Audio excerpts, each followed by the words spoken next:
From the MDR studios in Davenport, Iowa, Quad Cities, you're listening to Minor Disturbance Radio. About all things that rock and some that suck. Minor Disturbance Radio episode Who Cares? Yeah. I've got Travis with me, my co-host. Greetings. And I just want to say before we announce who the guests are, I'm sure that a lot of our listeners know who the guest is on this podcast because I made a big deal of it. This is very important to me. So I've gone over it in my head a million times of how I'm going to do this. Too many times. I've known that these two are going to be on the show for a few weeks now, and I can't sleep at night because I'm like, what am I going to say? I've never met either one of you, so I don't have like a pre-existing friendship. So I have to read you as it goes. You wouldn't like us. I know. We already don't like it. But yeah. But I've gone over it a million times, and I just decided to settle in to do what Minor Disturbance Radio does. We have Pat Miletich and Jeffrey Wilson from the Conspiracy Farm podcast. Welcome. Thanks to Matt Wadlow. He's sitting back there. Well done. Thank you very much, Matt. He's a friend with Pat, I think, or at least he told me he was. Frenemies. Yeah. Frenemies. Right. Before you got here, I asked him. Before you got here, I asked him. I said, "Now, Matt, is Pat going to be happy to see you here, or you just want, Right. or did you just say he's a friend and he's going to show up and be like, nope, that guy again, I'm out of here." You owe me money. So it's good. Exactly. It's good. Yeah. He said, "No, he's going to walk up and he's going to go, 'What's up, Wallow?' or 'What's up, Maddie?' or whatever it is that you said he'd say." And that's kind of what he did. He Somebody even did an mentioned- impression of you walking up the driveway just to get me ready for the Right. vanilla gorilla posture. Highest form of flattery. I did. Highest form. I had to. Yeah. Look, he's red now. He's red. That's from high blood pressure, though. But I want to thank you guys very much for being on Minor Disturbance Radio. This is a big deal for me. Usually we're all about the local music scene, and we're kind of expanding our boundaries now. You're expanding our boundaries because you're the first non-music related guest that I've had on my podcast. So Nice. This is a stretch for me. But it's not necessarily not rock related, though. But here's the thing: he can actually sing. Can you? I don't know about that. And He go. can sing. I can. Yeah, right. And then be Sing. funny. I've heard it. Right, He can sing. Sing some Jamaican. Do something. Are you kidding me? Like, flip the switch on me. Like, Yes. Let me Okay. warm up the gills here. Well, first of all, what's your forte? I mean, what style would you fall into if you did sing? I mean, I don't know where he gets this from. I like anybody else. I sing in the shower. I sing in the car. I vocalize. I don't necessarily think I'll go anywhere. You know what I mean? We can go Sinatra. He's a great actor. Sinatra. He's talented. He's very talented. Cool. Yeah, I'm gonna talk to you guys about all that stuff because see, there's gonna be some new eyes on this podcast because you guys are here, and I appreciate that. But I'm also scared of that because yes, in Iowa they still roll their sleeves. So I'm just gonna get all the making fun of me out of the way. Okay. That's all right. You know, Damn it. what's You're stealing my interesting- thunder. Yeah. Well, you need to roll them up. You just don't have the Marlboro pack in your roll back. Right. Yeah, that went out like 15 years ago. No Brill cream. Right. But as nervous as I was about having, Jeffrey, you're the host of the Conspiracy Theory. We're co-hosts. Or Conspiracy We are Farm. co-hosts. We're co-hosts. You're both co-hosts. For sure. Okay. Absolutely. And Pat Miletich is basically world known. So, I mean, it's very... I'm one of them guys that when I'm around somebody like Pat, I get really nervous, okay? And then I mess up a lot. I don't mind him sharing my camera time. It's all right. Yeah. Well, he handles it well. He does. He doesn't appear to be professional. starstruck around and you he at knows all. what happens if he gets out of Yeah. line. So, Yeah. you know. Yeah. See my eye? Yeah, right. He told you once. Right. But first off, your podcast is very different from my podcast. I've watched a few of your podcasts and realized that the intellectual gymnastics is off the hook. I mean, you guys know what you're talking about. It's a very, you're going to learn something from listening to your podcast. Hopefully. And obviously by the name Conspiracy Farm, you know what the subject matter is. Right. And I've listened to it, and you guys are right on point. I mean, there's not too much messing around. You guys are, ready to go at the bell. So I didn't mean that. Unintended. That was well done, actually. Yeah. Exactly. Yeah. But in addition, we do. I mean, it gets kind of heavy talking about some of the stuff we talk about. So we've had on. I mean, Tim Kennedy. He still gets a little heavy with it, but he talks about training. Training for violence. How to self-defense, et cetera, et cetera. We've had on former 300-pound alcoholic, ultra runner, just badass. I don't know if we can cuss on here. I don't know if Sure. I can Oh, yeah. cuss word. Fuck yeah, you can. David Clark. And so, Randall Carlson, archaeologist, mathematician, geometrician. So we really kind of Try to diversify. We do.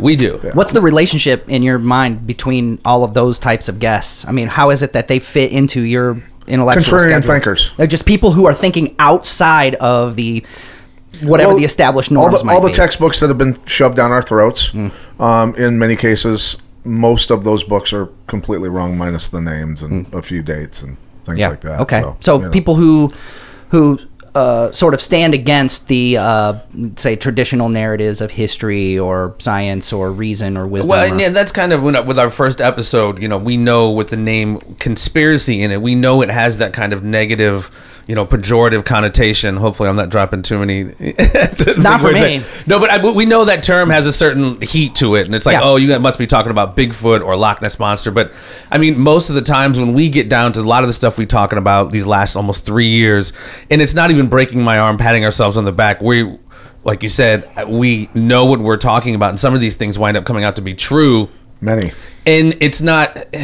There's conspiracy. We conspired to come here today. You know what I mean? There's certain levels of conspiracy, and people with history having kind of proved us right, or history being what it is, you'd be kind of a fool to just kind of trust the official narrative or not entertain some conspiracies. The establishment has fed the preconceived notion into the general public's mind that the word conspiracy and conspiracy theory is automatically created by people who wear tinfoil hats. Sure. And that's the thing, is where you see the mainstream media recently went after QAnon. And when they went after QAnon, they instantly chopped their own legs out, and they made QAnon legit. That's what happens. By accidentally, by trying to destabilize it and undermine it. Well, trying to deplatform it. And just what's happened to us by being demonetized on YouTube. Right. That automatically makes what we're saying pretty damn relevant. Well, And And basically, scary for they're them. lending you their power. Well, when and they do that's that. kind of Yeah. the double. What's happened recently with Alex Jones, and I'm That's not what I a was gonna huge say. Alex Jones I was fan, gonna ask you about but that. taking him off all of those platforms, it almost adds to his narrative of like, see, I told you, they're all coming after me. Yeah. And then I think I saw some metric about his app after they all shut it down. exploded. His app went through the roof. Absolutely. So there was kind of a method to the madness. We but might again, want to hurry it's- up and get an app. I know, right? Well, I'm sorry. Go ahead. let me find out if you guys are legit or not. First of all, you're not flat earthers, right? No. Thank I God. have to say, I'm starting to question whether Australia really exists, quite frankly. I joke. Alice Rock. It looks fake. Yeah. It looks fake to me. Haven't you ever seen the eclipse pictures of the moon with that straight line across it? No, I've never. I missed that. Yeah, right. Now is Yeah. that where I see is that all the where- time. Is that where it was sliced in half by? Right. Yeah. Someone who wanted some cheese because it's made out of cheese. We live on a plate. Here's gentlemen. here's how stupid I am. After 9/11, I would this was when you could download documentaries off of like BitTorrent or something, and it opened my eyes. This is before YouTube was really huge. Yeah. I found these documentaries like Loose Change, and I sat and I closed all the blinds, and I just took the day off of work. I swear to God, I took the day off of work and I watched this documentary. Yeah. And by the end of it, I was like, oh my God. That was an inside job. I mean, these guys had their facts together. They were spelling it out to the letter. And then a couple years later, after I was already telling everybody, oh, no, man, that was totally this and this and this, then they debunked that entire documentary. And then I was like, no, it's totally not an inside job. It just happened. See, I'll just go whichever way. If you present the facts to me, I'm pretty gullible that way. If No, it's not believable, the facts. Facts. Well, all right, whatever their agenda is, I'll probably follow it, and because I don't have the time to go follow it up. Exactly. Yeah. Most Americans don't, right? And that is why the mainstream media is as effective as it is, because we don't have the time. So we have this fast food notion of how we get information to perceive the world. We don't. I've been doing this, whatever. We just have a proclivity to it. We're into history or whatever. So, but most people, again, don't have the time. So they go to these half-hour radio shows, these hour cable shows, and just watch just fucking nonsense. And then think that they Rachel can go out. Maddow is not nonsense. Yeah, right.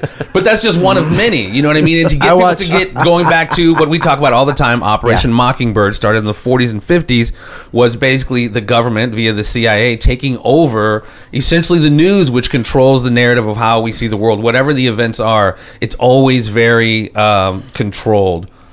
I get as it. much as they could control it. Well, at my house, we watch. They've got the clamp down on everything now. Yeah. Well, and again, we say this all the time. Besides this sort of thing. That's the whatever thing, yeah. Pat even sent it to me. It was a Sinclair Media clip of 50 different news outlets from all over the country, literally saying the same exact same thing. Right. And so that goes back to even you to have, the point where the cadences between the different broadcasters absolutely. was Right, and identical. just for instance, just with not just your local news, which is saying the same thing tonight, and it will again tomorrow night, but when the national news on the day that the IG report comes out, and there's hearings on Capitol Hill about the IG report and the corruption that went on, and a lot, we covered that IG report on one of our shows. What's IG stand for? the Inspector General Michael Oh, okay, Horowitz. right, okay. It's very damning. Let's put it that way. Towards a lot of people in the bureaucratic agencies and the last administration. Very, very scary stuff when you read between the lines. And all of a sudden, that exact morning, at the exact same time, how did they all have the same picture of the little girl, the immigrant, crying in front of the Border Patrol agent? And that was the narrative for the day. That's right. And for the week, to cover up that IG report so that the American public didn't know what truly had gone on. Yeah. And this is a continual thing. And I'll just say it now, when the unredacted IG report comes out, and we've already heard Nunes say, when the American people read this, they are going to lose their minds. We'll see. We'll right? see. We'll see how jaded they are by information. The problem, but if it's problem in the unredacted, past- which Trump is trying to get it released unredacted, Nunes said if it comes out, trust me, the American people are going to lose their mind. They're going to be absolutely furious. We hope. And I'll bet you almost any amount of money that there will be massive false flag attacks that day. You think so? I guarantee It's it. coming Uh-oh. in. I Well, there it guarantee is, man. Well, I got to be honest with you. I've been thinking about spaghetti sauce for the last 5 minutes. I mean, that was a good sample of what you can hear on Conspiracy Farm. And like I said, when I listen to it, I'm like, whoa, these people know a lot of Yeah. stuff. Just like a lot of other podcasts, I love listening to stuff that I can learn things on, but I have hardly anything to contribute to that because my brain, what we watch on TV is the Good Morning America, and then it goes right to Sesame Street and UFC fighting and football. That's what's on my TV, or YouTube, or watching some kid with 40 million views play with toys so the other kids can watch it. I mean, that's what my household's like right now. I think you'd be surprised how subversive those programs are. Yeah. Especially Sesame Street. Yeah, for sure. I'm telling you, man. But what I like to do with my podcast is I'm a big fan of like human, experience. Yeah. That's what I want to do. I want to get into, how people live their lives, even, the experiences that we have. Like Jeffrey, you were talking about, I saw on your Facebook that you just tried out in Chicago, right? Or was it in Chicago? It was. You tried out for a TV show. Television series called The Chi. It was on a Showtime series. Yeah, okay, tell us a little bit about yourself. You're an actor, voiceover? Yeah, man. I graduated from Columbia College in Chicago many moons ago with a TV and film production degree. So I was in production for many years behind the scenes, just doing a myriad of things. Excuse me. And then I always wanted to get into voiceover. I created a voiceover demo. Submitted it to my agency. Literally the next day I had my first gig for the Department of Defense. And then my agent was like, hey, you're pretty freaking all around sexy, man. We need to get some headshots of you. And so I of course humbly agreed. We got some headshots, and then Headshot. yeah, no, but seriously, it was just at her behest. She's like, you should get some headshots. And I never anyway, so I started doing a little bit of acting, some commercials. I was on Burn Notice, Verizon, just different things. But Can I stop you for 1 second? Yes. You're a voiceover actor, right? yeah. Okay, so do you do like readings, or can you do like radio spots? What kind of, because I A do little bit of everything. A little bit of everything. So do this for me. Can you read Minor Disturbance Radio on 97X? Can you say that for me, how you would say it if you were like on a rock station? Get in that mic. Oh, yeah. Get in that mic. Get in it. Sunday. Watch on bird. Grave digger. Well, Minor Disturbance Radio, my friend. oh, that sounds just like the dude that does it. It does. No. For the sister station in here- that wouldn't be my radio voice, though. My niece lives in England. Chicago, and she wants to be an actress. And she's young and she's beautiful, and she's done 2 tryouts for some pretty major Disney movies. I know that there's probably thousands of kids course, probably for trying sure. out for that stuff, but she probably won't talk to me about it. What's the experience like when you actually go into an audition? Do they give you your lines first, the scene, the situation, or do they just coldly say, "Here's what we want"? Probably depends on if you're a male or a good-looking female. Well, no, it really doesn't matter. But I'm just throwing that out there. Pat. Your agent will literally hit you at the last second, like, "Hey, you need to be in Chicago maybe tomorrow or the next day." They'll give you a little chunk of lines, what they call sides. And so that's what my agent did. She gave me my sides, which was just a couple lines. I was playing a prison guard, but what were your lines? Fuck, I don't even remember now. That's not very good. Who wrote that? Yeah, I don't even. That's just horrible writing, man. Yeah, no, it was. I forget what it was. I honestly don't even remember it. Okay, my brain gets between show research for this thing. My brain gets filled with a lot of information. But was one of your lines? Hey, what are you two doing in the shower? No, it wasn't. It wasn't. But pick up that soap. When I go in there to do the lines I've rehearsed for, whatever the casting agent says to me, like her first line, because I'm reading off her. And I'm like, I have no idea what you're talking about. Like, that's not the lines I had. And then she's like, oh, do you want to take... It's the other thing, future actors, if they curveball you like that, and they say, hey, do you want to take a couple seconds, step outside and get these down? Don't think you're proving them something by like, no, I'll do it. Take a fucking couple seconds and step outside and familiarize yourself with this new material. Yeah. Give me two of your favorite actors that are in the game right now. Sweet Mary and Joseph, dude. That's a tough one. That's almost like what's my favorite song? Well, obviously, your favorite religion is Catholic. I gave you two. Well, yeah, clearly. Irish Catholic. Jesus Christ. All right. How about I do this? How about I name an actor and you grade them on a 1 to 10 scale? All right. As far as The Rock. Wait a minute. Wait. Okay, yeah. If I'm judging him just for his acting, you know what I mean? It's not going to go well. But I mean, he's one of the highest paid actors in Hollywood right now. So is he really? I can't knock his hustle. Oh, absolutely not. You're kidding me. Oh, no, he's. Oh, geez. I had no idea. What isn't The Rock in? I don't know. First of all, speaking of bank, Something good. I'm going to bring up the most offensive subject that you could ever bring up on any podcast. I Googled, of course, Pat Miletich, and I Googled you as well, Jeffrey. Were you surprised to find a little bit more on Pat? She does that every time I'm about to do anything. So I Googled Pat Miletich, and of course, the third one down says net worth. Okay. And have you ever seen that? People have told me sometimes. Okay. Well, I can tell you that I clicked on it. What's it say my net worth is? It says you're worth $15 million. You know, low ball. Is that a low ball? Well, let's just say they're not accurate. It's not accurate? They're not accurate. Okay. Well, it said Joe Rogan had 44 million, so I knew that was probably off too. He's probably got a lot more than that. Actually. Yeah, I would think he did. Yeah. We'll talk about Joe Rogan in a minute. But go back. So what about I want to hear more of this. So who all's in the room? What does it look like when you walk in? It was me and just another casting. Either she was a casting agent or director. I mean, it was one of those things. So like my Verizon commercial, I knew it was more. It's not about necessarily having. You never know what they're looking for when you step into the audition room. It could just be a look. It could be they want to see you have your lines down. So when I got my Verizon one, it was really just based off a look. Me and another actress who's really blown up and is awesome right now, Charmin Lee, but. This one, when I walked in there, they were just pumping them out. So I was just like, all right, this really isn't about lines. They want you to look like a prison guard and shit like that, which I don't necessarily do. But it's kind of duck goose. Kind of, and it really, you could just tell it was one of those. Just they want to see how it was a look more than the lines. Because, like I said, whatever, I had the wrong lines, and that really wasn't even a big deal. It was just more. They have you read the same line like 3 times. Say it tougher. Say it fucking whatever. It's just like. Because you don't look like a prison guard. You look like a podcast host. Right. Yeah. Exactly. You actually kind of look like an actor. What about me? What about me? What role do you think I could play? You could probably do. I mean, if they'd probably have you do something with your hair, but you probably could have done the prison. Do guard. something with my hair? What are you talking about? I could be like a biker or something. I could be something with that hair. I could be a biker. No. You said as a prison guard. They probably wouldn't. I said like you could do something with hair. I'm sorry. I said, what role do you think I could play in some sort of movie? A Hell's Angel. You're given. That's right. I mean, I'd obviously be the president, right? Yeah. Right. Yeah. You could be some like Lord of the Rings type shit, maybe an orc or something. Young Lord Gandalf. of the Rings. Young Gandalf. Oh, he thinks I'm a. What are them things? Orc. He said an orc. I'm just joking. But yeah, as I'm saying, you could be one of like Legolas. Okay, well the gloves are off now. Yeah, that's fucked up. My sword's glowing blue. Fuck. That's always fascinating to me. Though. A swordsman in a new Braveheart movie, you know. Okay, so if you were to get the part. And if you would have nailed it and got it, what would that have meant for you?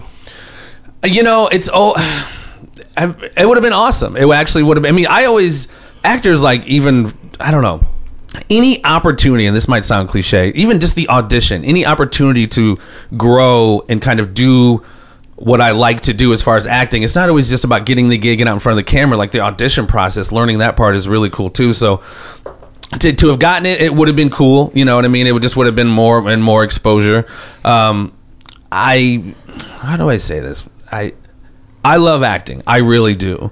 But as we kind of talk about on our show, there is a certain element to that world that is dark, let's just say. And so not to say all of it is, but it's a tool of something else. Well, I mean, as far as that production and the whole apparatus, the leverage that the producers and the directors and a lot of the big stars have over others in Hollywood and in that world tend to lend itself to some pretty bad stuff happening. Even just like politics or even the mafia of sorts, they got to have something on you in order for you to ascend in a certain position. So there's no star like Johnny Depp, whoever the fuck you want to name it. 99.9% of the time, they're not there just because they're ineffable worth and amazing talent. Usually there's something on them and they're dancing for somebody like a Weinstein, Harvey Weinstein. That happens, yeah. Or like Allison Mack. Allison Mack was the star of the show called Smallville. Everybody's probably heard of it. Yeah. But she was a part of this Nexium cult that was like shipping in young girls, and it's crazy. And it is crazy. And Hayden Panettiere and a few others are involved in some. And we just saw the girlfriend of Bourdain, who now is going down for her own rape on a 17-year-old boy that she's known since he was like 7. You know, she was the one that attacked Weinstein at the Cannes Film Festival and said he was an animal and accused many of the others sitting in the crowd of being animals also. And she said she was raped when she was, 18, 19, 20 years old by Weinstein. And it turns out now that she paid over $300,000 to a 17-year-old boy that she had raped in a hotel room. So there you go. This is systemic. It's very, very bad stuff. And I think that the victims of pedophilia then turn around and become the predators and prey on others for some reason. Is this going to take this fucking turn every time I talk about something? Every single time, dude. How do we go from you being a multimillionaire to spaghetti sauce? Well, no, you would honestly ask. I mean, we took the long scenic road around it. You were asking like, what would that have meant if I got that job? Very scenic. Well, and I would have loved getting that job, but I just am saying, and I hope my agent's not listening. Like, I'm not the hugest fan of the industry right now. It's like nobody listens to our podcast. There are so many. No, that's not true. That's not true. We're gonna fix You don't need to worry about that. There are so many people who line up to Hollywood just to be shat out, just to line up again. And and it's a really kind of twisted mentality. So even when I started my original podcast, it's me speaking to you that I had Pat on numerous times, which spawned where we are now. Even with the acting of the voiceover, I'm just like, man, I want to create my own lane. I'm not trying to jump in somebody else's lane. I'm skilled enough or whatever. I knew I could create my own lane if I really applied what I'm good at. And I'm hoping we are doing a decent job creating that. But like I kind of segued into other shit, but there's like anything else, man. There's a very dark element to the only thing I noticed Patrice about O'Neal. Your podcasts are very simple things, like sometimes the audios. Maybe it was the early ones. Yes, absolutely. And whoever listened to this, if you go back to the early ones, it's been a work in progress. The last maybe year or so, we've been dialing in. I got a new sound recorder, and I mean, it's been a work in progress. But well, you're in production, so I don't think there's anything. There's really no excuse for it to have been as shitty as it was sometimes. We were just working with what we got. Actually, and sometimes the thing was for us, record sound. When it's in the red, that's bad. Well, for us, it was about the material. It was about getting it out there, and yes, and it's been at work definitely as we've gone, and we've gotten amazing responses. I mean, we were over 130 countries around the world, over 1 million hits. We feel good about that. We feel good that people are listening, and for the first time, I mean, a guy that I run with, we were running on a cold winter day, and we had just started the podcast, I think. It wasn't long after. And I said that, the average American doesn't have time. They get done with work. They go and pick up the kids at school. They take them to practice. They eat dinner, watch TV, go to bed. Right. They watch maybe 30 minutes of the news like we were talking about earlier. And we were running, and my friend who was running with us goes, I'm that guy. I'm guilty of being that guy.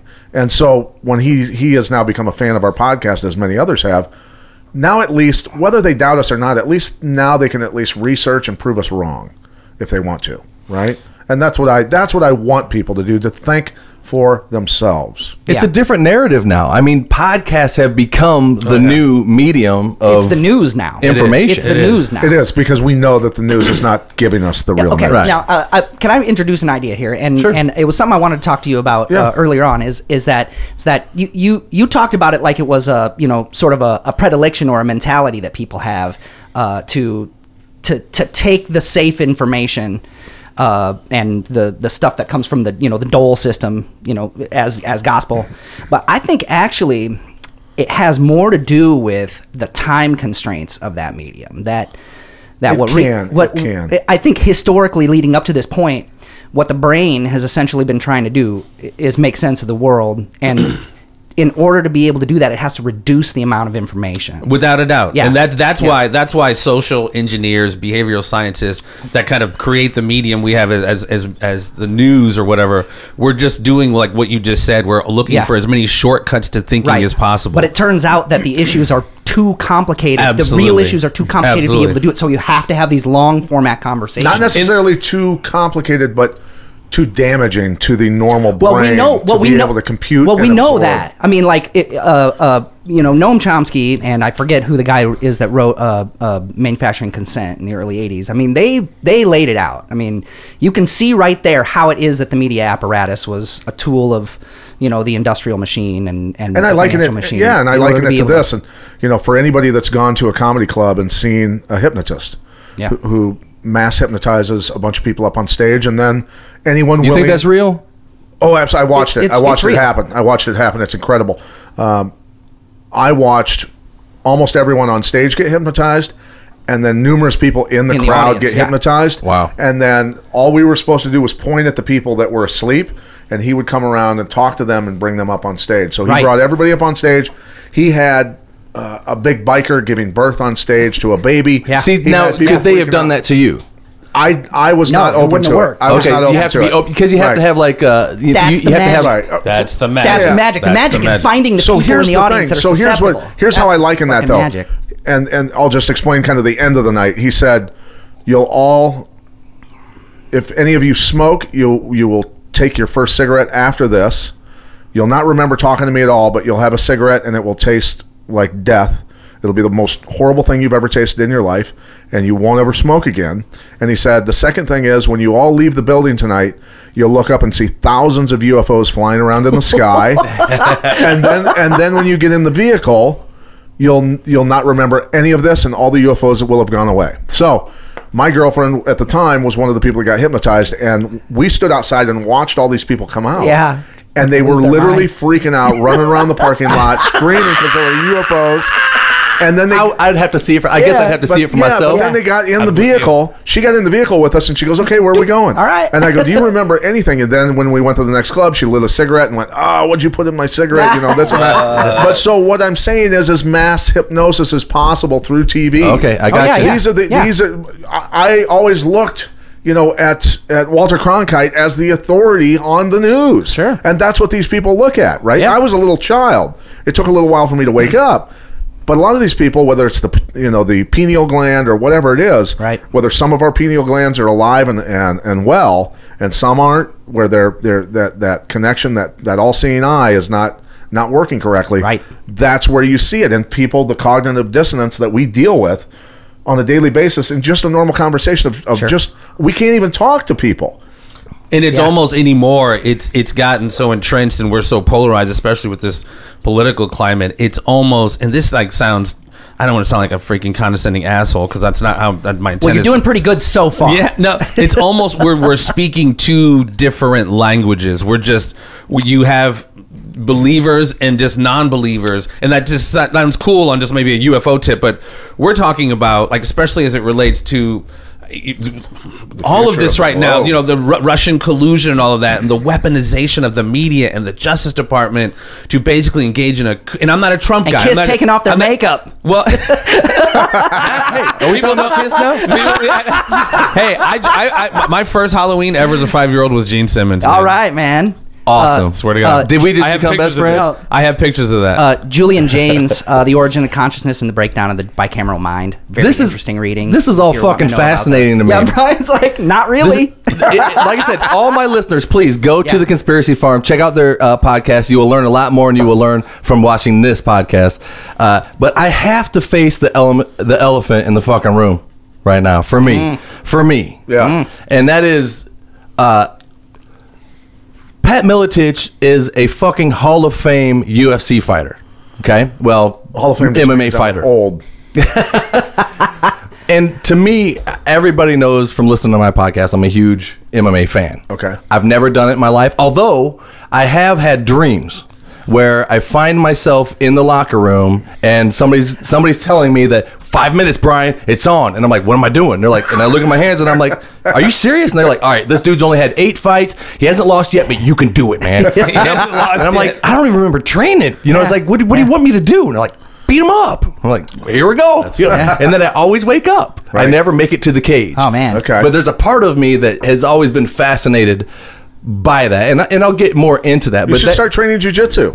I was going to ask you that, Pat. You really should. I was going to ask you about that, too. You met my 2 children. Yeah. I'm at the point right now where I really want to start them in some sort of martial art. Now, I was going to ask you, which martial art do you think would be the best to really utilize self-defense? Not to just go out and beat people up at bars, but to really be able to defend yourself. Well, I mean, early on, especially for boys, I think that wrestling is the best self-defense. I think that wrestling is the #1 martial art in the world because I can decide where the fight takes place, whether I keep it standing or whether I take it to the ground. Right. From there, you can diversify. I mean, I've been lucky enough to train in a lot of different martial arts. I mean, I've got black belts in Shorei-ryu karate, Japanese jiu-jitsu, Brazilian jiu-jitsu. I've trained I'm sorry, in how did you say that again? Shorei-ryu? Shorei-ryu, which is an Okinawan style. Okay. Right. I Googled that, and it showed me how to say it and everything, and I still can't say it right. Still massacred it. But, Russian Sambo, some judo, the, I boxed a lot, and the Muay Thai kickboxing,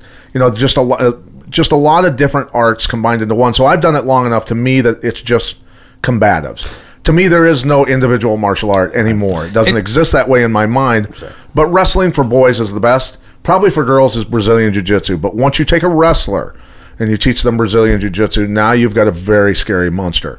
Because not only do they know how to put you on the ground and hold you there, but they know how to snap bones and choke you unconscious. Right. I only ask you that because I'm sorry, did I? No, I honestly, I don't need to pat him more on the back, but I've always been a fan of Pat too, and I was a huge fan of Bruce Lee. I read the book, The Tao of Jeet Kune Do, The Way of the Intercepting Fist, and he really was like somewhat of the innovator of mixed martial arts. Yeah. And Pat being, the Miletich fighting system was like the New York Yankees of MMA at one time, all the champions they had. He was the first one because everyone was really kind of singularly disciplined at one point in time, and through his tutelage, those guys were, striking, with wrestling as their base a lot of times, wrestling, striking, jiu-jitsu, and it was just off the chain, and that's why, he gets so much kudos for somewhat revolutionizing the sport. So, but for your daughter, definitely Brazilian Jiu-Jitsu, and you could, like I say, I strongly urge people, if they have a boy, put them out for wrestling because, like Dan Gable said, after wrestling, everything in life is easy.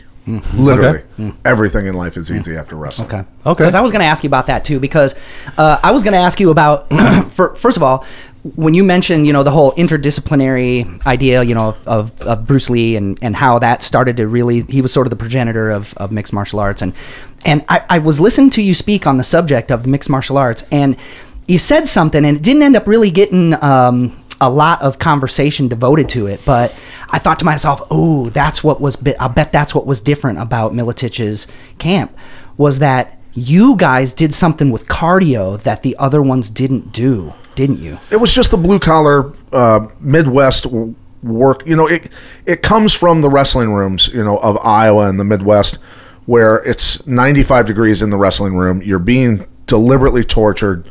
You go and go and go. Right. You see guys crying. I mean, for God's sakes, my high school wrestling coach at one point when I was a junior, I think, I had the flu. I had like 103 temperature. I had my face getting ground in the mat by one of my teammates, and he stopped the practice with his voice, just screaming at me, going, Miletich, and everybody stopped wrestling.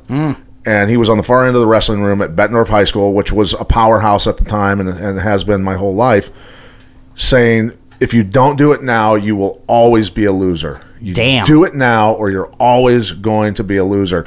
And with the flu and 103-degree temperature, as miserable as I was, I got furious, and I battled back to my feet, and I started winning takedowns. And that sort of mentality just is every wrestling room in the Midwest for the most part. And it just, when we would train for fights, we knew that we would, no matter what, we were going to outwork our opponents. You said a line that kind of blew me away, because what you said, and correct me if I'm wrong, is you said, after I had a tough time with this particular fight, you still won the fight, but you could feel it was getting away from you because you were running out of gas. And you made a pact with yourself right at that moment that you were never going to lose a fight because you got tired. Well, and that was the fight that was my first amateur kickboxing match, when I hit a spinning back fist on a guy in Chicago. He was a Chicago guy. He was an Illinois State kickboxing champ, whatever. Hit him with a spinning back fist, and instead of knocking him out, I snapped my forearm in half on his head. And so I fought the rest of the fight. It was a 5-round fight, and I did it in the first round with a shattered right forearm. So I had, at that point in my career, I didn't have a great jab. I didn't have a great left hook. I didn't have a great left uppercut. I wasn't a great kicker, but I had a bomb right hand that would kill anybody. But that was gone now because I had a shattered right arm. All you had left was your ability to last. Yeah, so, and I was exhausted the rest of the fight because I had the huge adrenaline dump because I knew my arm was shattered. And at that point was when I made that decision that it was just never going to happen that way again. And in your camp, it seemed like then all of the people who were working with you, that was the expectation. Well, that it wasn't going to be with them either. It was a situation where that's how hard we always worked, and the people that couldn't last went away, and the people that did last got tougher and meaner, and the snowball grew and got bigger. And to be honest with you, it was reconfirmed for me when I saw a kid. I was a special guest in Chicago when I held the UFC title. I was just there as a special guest ringside and a kickboxing event, and a kid that was out of shape and not trained correctly died in the ring. I had to climb in and give him mouth-to-mouth with some volunteer firemen.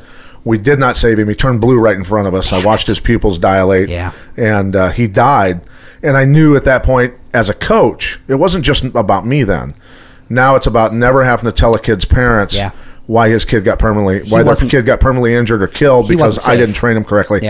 And people thought I was a complete asshole. A lot of people that would come and watch my practices and watch the torturous practices and watch the newer guys get literally run out of the room, get beat out of the room. I had several people confront me and say, "You're an asshole." Well, it's face the pain or die. Face the pain or die. I said, "Here's the thing that you don't understand is you've never seen someone die in the ring, and I have. And I don't want any of these guys who don't belong here to be here. And that may be too harsh for you. That may be too harsh for you coming from your world." But from my world and my perspective, these guys don't belong here. They leave. And that's the way it was going to be. I get it, man. Well, that's beautiful. And that's great, Pat. Yeah. Can I talk now? Yeah. Never. Since I'm the fucking host. I'm just Listen, since I have Pat Miletich here, I want to listen. This is big time for me. I thought about this all 14 days before the podcast. Sometimes naked. Sometimes every time naked, actually. It's usually when I'm getting out of the shower, I'm like, that's totally a good idea to talk about, Brian. That's going to be a good idea. I'm naked under these clothes right now. And most of the listeners will hate me for this, but I don't give a shit.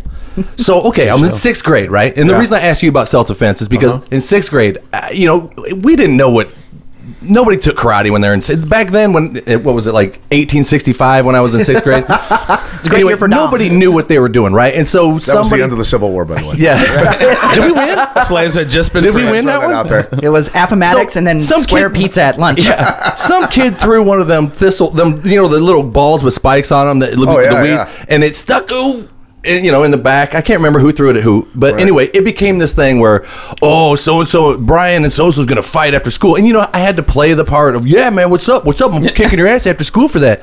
And so the whole day of school, I'm planning on what I'm going to do. I know that we're going to go to this location. We're going to square up, and there's going to be a ring of all of our friends around us. Okay, I know this is going down. So I have all day, instead of listening to the teacher, to think about what I'm going to do. And you've got an adrenaline dump, and you're sweating. And I was scared. I'll be honest with you. I was scared out of my mind. I was afraid. I was afraid I was going to get beat up in front of all my friends. Yeah, it's terrifying. And so, and I'm not... This is what happened. So I decided, and you tell me if I was thinking right. I said, okay. I went through it in my head, and I was like, okay, I got my hands up like this, and I know that he's probably not going to throw a punch at me first. I'm going to be the aggressor, and as soon as we score up, I'm gonna lean back like I'm going to punch him, and I bet he goes like this. right? And he did. And then I said, once he does this, then I'm going to reach into his solar plex and just dig right into his spine with this one. Yeah. Right? And then I'm like, and then he's going to go, oh, like that, right? And then I'm going to come back over the top with that. Yeah. And I'm going to win the fight. Right. And so we end up in this yard, and everybody's circling around like, oh, yeah, here we go. And I'm like, here we go. And my adrenaline's just going. I'm like, okay, it's on. And I did the thing. I went, whap. And he went like this. Whoop. And I went, bam. And it was like Jell-O all the way to his spine. I mean, I hit him as hard as I could. Yeah. And then he went, whoa. And you could see that it hurt. And then I, bam, hit him right in the nose. And he fell on the ground, bleeding out of his nose, and I immediately jumped on him and was like, I'm so sorry, because I felt so bad for him because it you worked. Just crushed him. It freaking worked. Yeah, and I was like, I might be the baddest man ever in the world. You know what I mean? I'm in the sixth toughest grade- man alive. In 6th grade, the fact that in 6th grade, the fact you had the wit to strategize is impressive. It is. It worked. You already had a fighter's mind.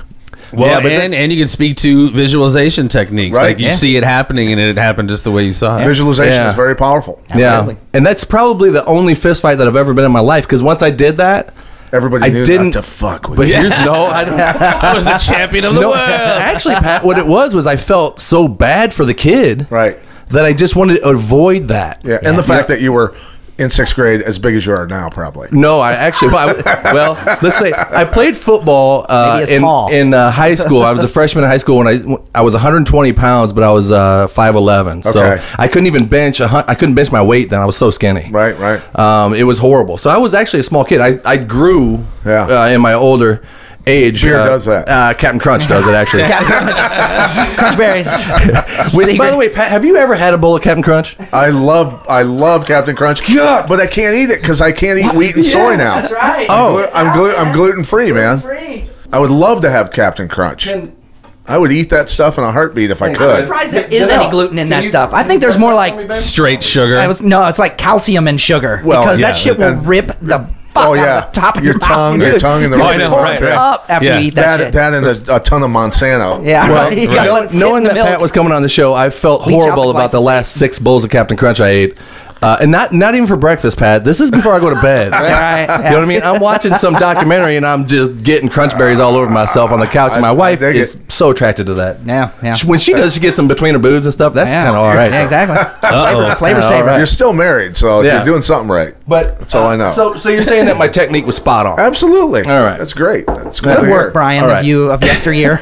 right? Good work. I just wanted to, is that because if I'd have known you, or if I'd have actually known what I was doing, I'd have shot for a double. Yeah. Right? Because nobody knows how to defend For a double. Right? Right? Because I've seen bar fights enough, Pat, to where I'm watching them, and this is And Terry Bradshaw, I'll tell you a every funny single story. time. My coworker, I own my own business. My coworker, we get into words, and I'm like, man, you better shut up before I kick your ass. I'll say shit like that to him. We're joking, and then he looks at me and he goes, just because you watch UFC don't mean that you can fight, Brian. And I'm like, yeah, it does. Yeah, it does. Because I'm pretty much going to emulate what they do. I here's also the thing, have an though. affliction T-shirt on too, so that really means. I mean, you got to realize though that the best golf I ever played was when I was playing EA Sports golf. Same here. I was shooting in the mid 70s at that time. I was going to say, For real. I challenge like for real. golf. Yeah. I would challenge you to a Creative UFC video visualization, game. man. That's what it is. Visualization. Oh, yeah. That's what I have totally got the get-ups and the whole, like, side control thing down on Yeah. the PlayStation. Yeah. It's It's awesome. good. Are you on that? Are you on that? I've been on some. I mean, I helped create the first one for Strikeforce with EA Sports. So okay. when I got there, it was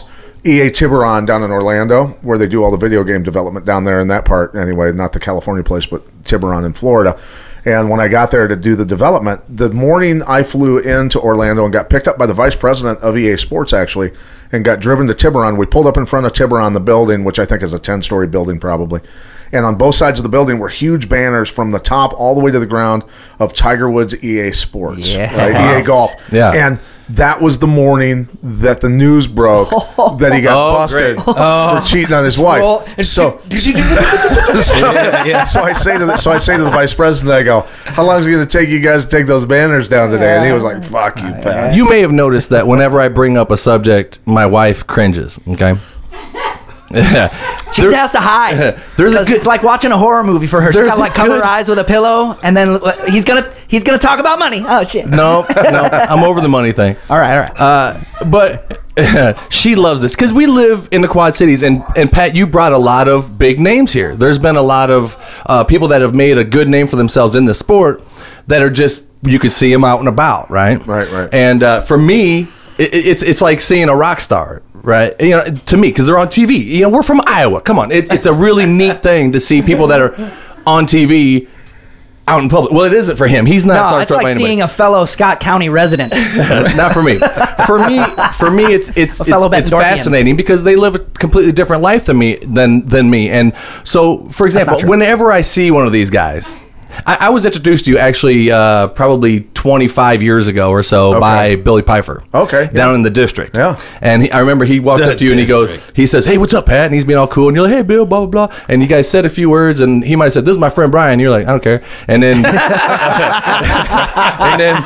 and then you walked away and I was like, "Who's that dude, man?" And he goes, "Oh, that's Pat Miletich. He's going to," and you said that you were going to Japan, I think, to fight from what I remember, this might not be correct, but I know that you were going to fight in Japan or something the next week. And I was like, "Fight? What does he do?" And he's like, "Well, he fights in a cage." And I was like, "What?" This was way before any of that was really understood by you know, the majority of the population. Right. And being here from the Quad Cities, that was something that rose to our attention relatively quickly because of you. And then when you made your camp, a lot of these guys came here, and I will see them at places like Hy-Vee.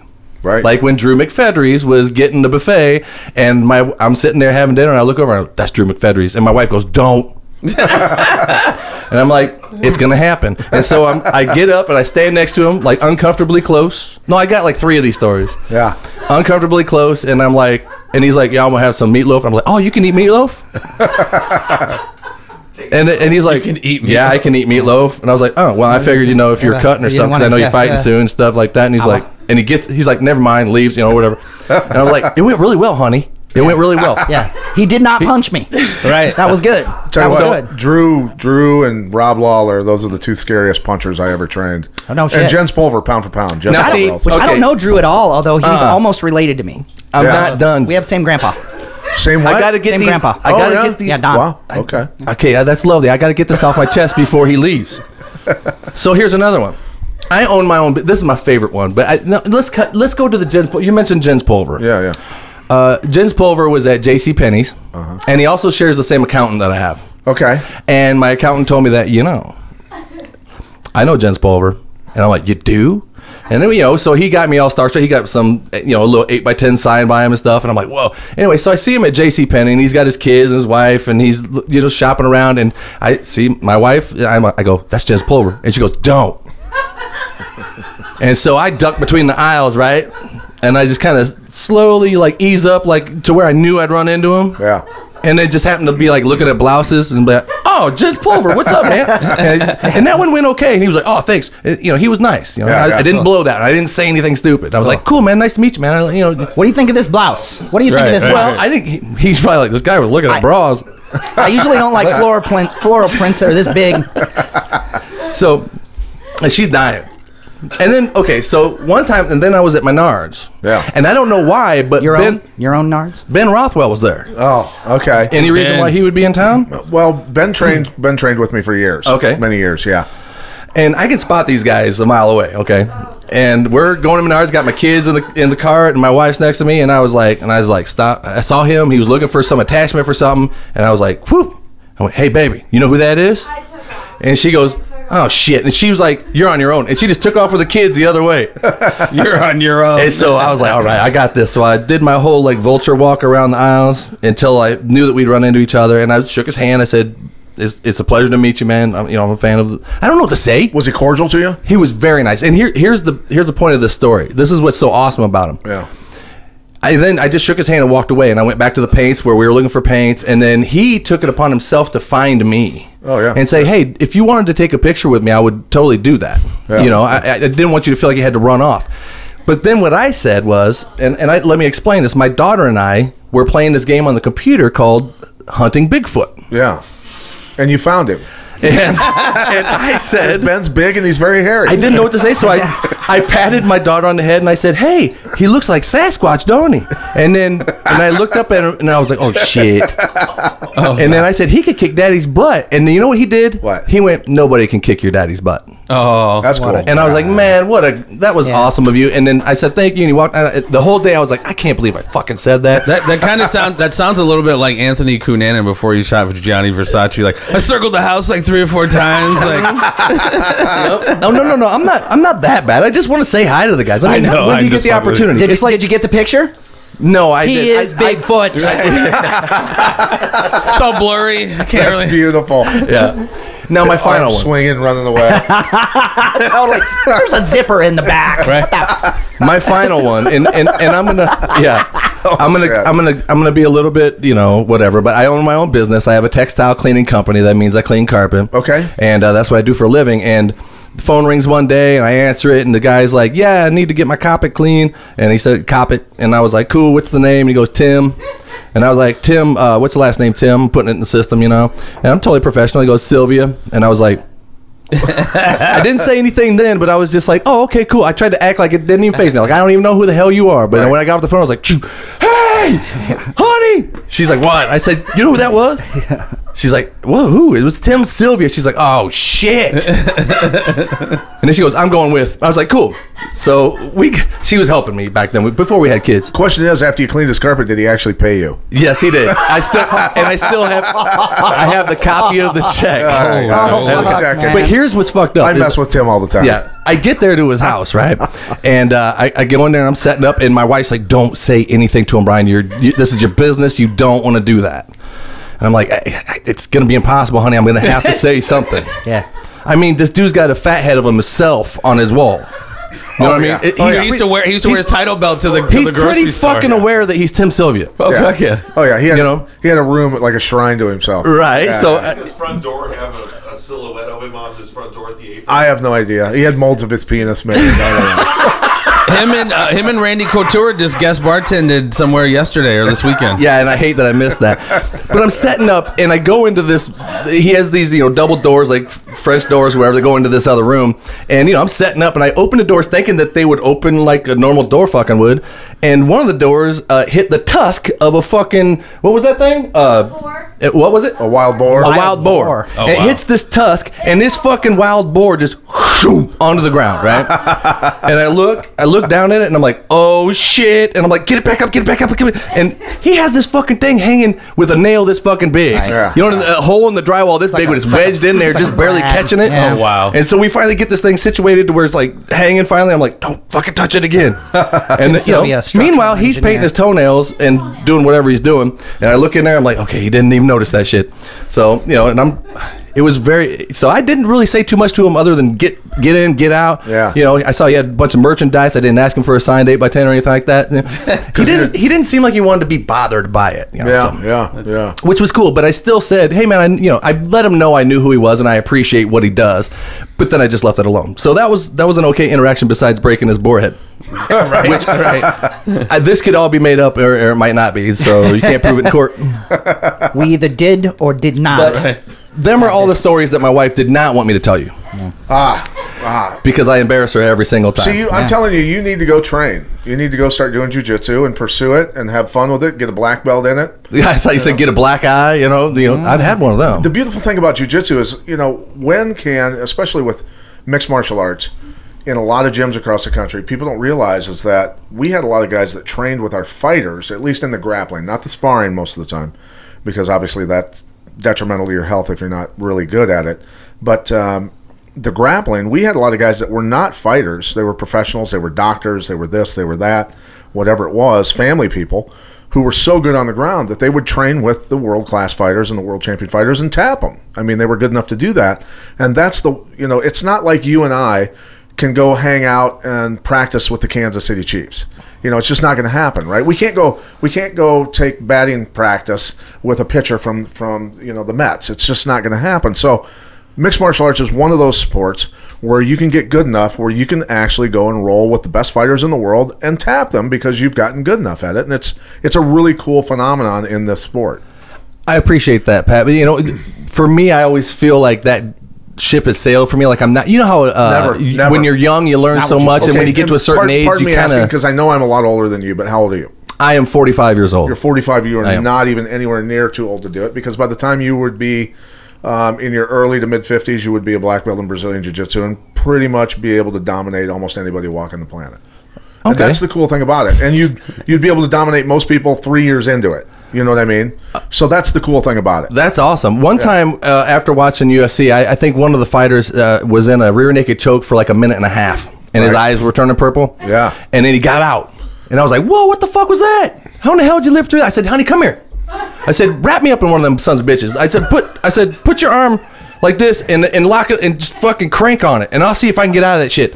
And she fucking lit me up, and I'm sitting there, and she didn't know yet that this means stop. Yeah. And I couldn't make a sound except for like this, right? So she had me wrapped, and she's like, "Am I doing it right, honey?" And she's got me, you know. And I'm kicking the fucking floor, and I'm Blink slapping once at for her and yes. shit like this. Right. And I was like, and she finally let go. She's like, "Well, did I do it right?" I was like, "Son of a bitch!" I couldn't talk for 2 weeks. Fuck. So I know what it feels like to get in one of them things. And I don't like it. Yeah. I don't like it. Well, that's why it's important to know how to get out of it, right? Or Yeah. defend against it. Yeah. Well, I mean, I probably could have punched her in the face, but I'd have a hard time explaining that. You know? She was choking me out. Like, what are we gonna do? What do you expect, Your Honor? But the whole time she she tried to act like she didn't know what she was doing, but she was probably like, "Yeah, you son of a bitch." So This feels good. nice. Yeah, well, I showed her what it was like to be in the guard one time, and I said what they're doing, because she's like, "This is boring. I hate it when they're on the ground." That's you know how you had 2 kids. right? Yeah. Well, this explains the first Yeah, one. boredom. She was on the ground, and I was Foreplay. in her guard, and I was trying to show her something, or I was on the something. We were doing something crazy. Yeah. Anyway, Alcohol a involved. lot of alcohol. We were drunk. Yeah. And I showed her. I said, "Hey, honey, you know." She's like, "What are they doing down there? Hugging and making out? What the hell's going on?" I said, "I'll show you what they're doing down there." And I put my chin in her sternum Oh, nice. and showed her what the pressure's like. And And now I've seen your wife. How'd you get to the sternum? see, Yep. see. Yeah. I'm just saying, dude. She does seem Yeah. to have some sort of spacing apparatus. Chin Well, then. spacing. Well, Just throwing that out there. Just saying. I gave her one hell of a motorboat first. That's the dividing technique. Okay. Yeah. Anyway, Lift and separate. so Yes. we can get past that. I just wanted to share with you, and I thought you might enjoy what the average fan goes through whenever they see a guy like you or somebody like that. I'm sure that you deal with that all the time. Which I wouldn't pay my bills if I didn't, right? I couldn't Right. pay my bills, and I'm more than thankful for it, and that's, I think most mixed martial artists are very approachable because of that. We understand that for many years we were the bastard child of sport. Yeah. We were attacked by boxing commissions, we were attacked by politicians, yeah. we were attacked by everybody. And Yeah, you guys were the decline of Western civilization, I remember. Yeah, so What for was- us, we're thankful for it. What was the sport called, Pat, when you fought your first fight? No holds barred. professionally. No holds It barred. was no holds barred. Yeah. Yeah. Okay, because it wasn't called UFC or MMA. It wasn't even referred to as MMA yet. at that Ultimate point. fighting or no holds barred. Okay. Right. When did John Peretti coin the term MMA? Many moons ago. Many moons. Did you I hear don't that, even- John? I just gave you credit. I don't even know what year it was. John I don't even know Peretti what year it was. It was so coined the long term ago, but- MMA. Hey, But- did Iowa Tough Band start any of this? Yeah, I remember the Tough Man competitions. well, yeah. the art door was. I fought in a lot of tough man contests early on before I even Those were boxing, though, mostly, weren't they? boxing and kickboxing. Some Oh, of them okay. were kickboxing. Okay. And I had done a lot of those, and then started boxing, doing then amateur kickboxing, also professional kickboxing, the K1 rules stuff, fighting in Chicago quite a bit and around the Midwest circuit, and then the UFC came out, and I went, my sport literally got created for me. That's cool. That's it. That's so really cool, cool. man. Yeah. Well, I can tell you, it's an honor for me to talk to somebody that took their passion. That's really what the underlying thing is you made your passion work for you, and you found your way, you found your groove, and you did something that brought you to the level that you're at. You know what's weird about it is I didn't even necessarily. I mean, I was in probably at least 200 street fights, at least, because I was bouncing a lot. Okay. and- Where did you bounce? I bounced at a lot of different clubs. I mean, I bounced for Little Joe in his places on Harrison. Then across the river, Shady. I bounced at some pretty rough places. Yeah. Some pretty rough places. But yeah, I didn't even necessarily like fighting. I mean, every fight that I had, I think every fight that I ever had, especially in the ring or the cage, I would always say to myself, this is the last time. Why am I here? Why am I even doing this? but I think I'm so addicted to adrenaline that it was hard to walk away from in terms of that until a certain point when I said, I've reached all my goals. But can you tell me real quick, though? I don't mean to cut you off, but when was the actual first time that you were in a physical altercation with another human being? And were you a professional, or was it like at school or something? Or I was 5 years old, and John McCutcheon, who was the son of, he was in kindergarten also. He was the son of Tom McCutcheon, who was the middle school wrestling coach, who eventually became my coach. He and I got into some sort of argument, and he goes, you got a problem. And I said, let's do it. And he took me down, double-legged me, sat on my chest, slapped me a couple times, and went, you're stuck.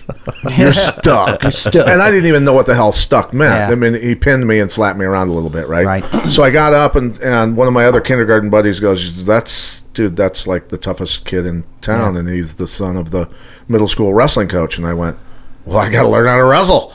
So I went out for wrestling, got pinned every match for 3 years straight, and finally started to win matches and got better.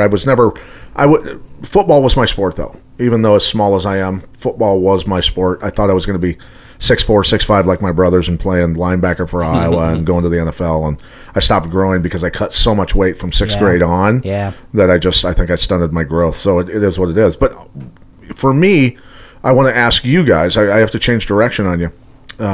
What is the greatest band or the highest yielding band to ever come out of the Quad Cities? Len Allen, dude. Yeah, probably. Oh, really? I was joking. Well, it probably they sold massive amounts of records in Europe, right? Well, I don't know. I mean, that's Those yet guys to have be been around forever. Oh, I was half joking. Shit. Yeah. Well, I don't know. I mean, 3 Years Hollow did some pretty cool stuff. But they are from north of here, though. I mean, I don't know if you could consider them to be from the Quad Cities. All right. Well, then since we're gonna have Iowa what did you say? band, Slipknot's probably the biggest. Slipknot, You're gonna re-release this podcast on your channel, right? If you're down with it, we'd like to do a little okay. Stone Sour. Well, then since we're gonna be in 100 countries, Sorry? Stone Sour. Okay. Since we're going to be in 100 countries, I would have to say that the best band that was ever here in the Quad Cities was probably Drop Hammer. You might want to Google that and buy. Well, we don't have any CDs for sale. That was like 30 fucking years ago. But I got a lot of back in the day pictures on my Facebook that you can like. That'd be That's cool. Yeah. Yeah. And no, I've been in bands since I was 14. I think is the first time I played. So a have gig. you always been a guitarist then and a vocalist? I started out as a guitar player and got to where I just kind of got bored with just playing guitar, and I could never find a singer that could sing. You know what I'm talking about? Right. It's like, okay, you ready? They're like, oh yeah. All right, I'll count us in. 1, 2, 3, 4. Just I couldn't find anybody that could sing, so I took it upon myself to learn how to do it myself. I'm that kind of person. If I have a goal, Same with recording. I'm gonna get it done. Okay. And nothing's gonna stop me, even if there's nobody that's gonna get on board with me. Okay. Yeah. I'm gonna do it, and luckily I have people that jump on with me and make it a go whenever I have these little ideas. Well, Brian and I have pretty parallel paths as far as that's concerned. I mean, we both started playing guitar young. I appreciate you asking that. The reason I've never had musical talent. I just haven't. I just have never. Thank God, because you'd be horrible as like can you imagine if it was a different interview? Like, hey Pat, what's it like playing bass in Len Allen? I'd be like, I always see myself as the Angus Young running around on my side in circles, jamming. That would be me. The Yngwie Malmsteen, as we were talking about. But he's being modest. He actually he actually was recently on Dancing with the Stars, and he can't really talk about it right now. Right. But I refuse to do that. My agent tried getting me on there, and I said, "Don't you dare!" My mom would love it. She'd go, "Oh, that Pat is so sexy." He's like, because they'll oil you up and everything. My mom loves put a monkey in a suit, like I am on. Oh, you'd have to wear leather pants. Oh yeah, can you see him in like the glittery purple with the fucking open butterfly? Here it is, dude. I'd have to use Just for Men on my gray chest hairs. Dancing to in just 5 minutes. Talk about ratings, dude. Bon Jovi's "Living on a Prayer." This is Pat Miletich and somebody else that's really hot. All right, Jennifer Grey. And here you come, the leather pants, the pyro goes off. Now, I'm like, I will say the female dancers on that show are very attractive, obviously, but I just would feel horrible about dropping one of them on their head. Accidentally. Or double leg them, take them out. Or like have a muscle memory, have you a know what I mean? Just flashback like- and fucking choke them out. Right. Like, do all right. I gave you a 10 because that was brilliant. That was brilliant. Belly to back soup them across the stage. No, but I am into music more now because my 16-year-old daughter has taught herself how to play the piano in the basement on her own. Awesome. From YouTube videos. She has a guitar. She started to mess around with that.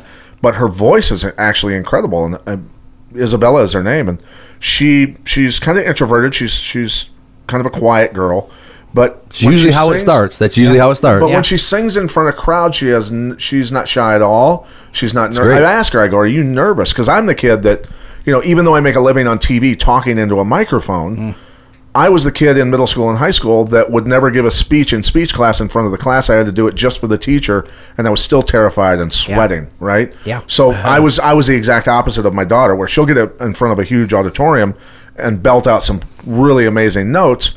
But when you get her home, she's just, very quiet and stoic and likes to go up in her room and paint. And she's, I think we all sort of had the experience where it was more difficult to play for like your friends or something in a always. small room than it was, because there's something impersonal about it. There's something about the scenario and about how you're elevated. I mean, think about it like this, Pat. If I said kick Jeffrey's ass right now, you wouldn't be embarrassed to fight.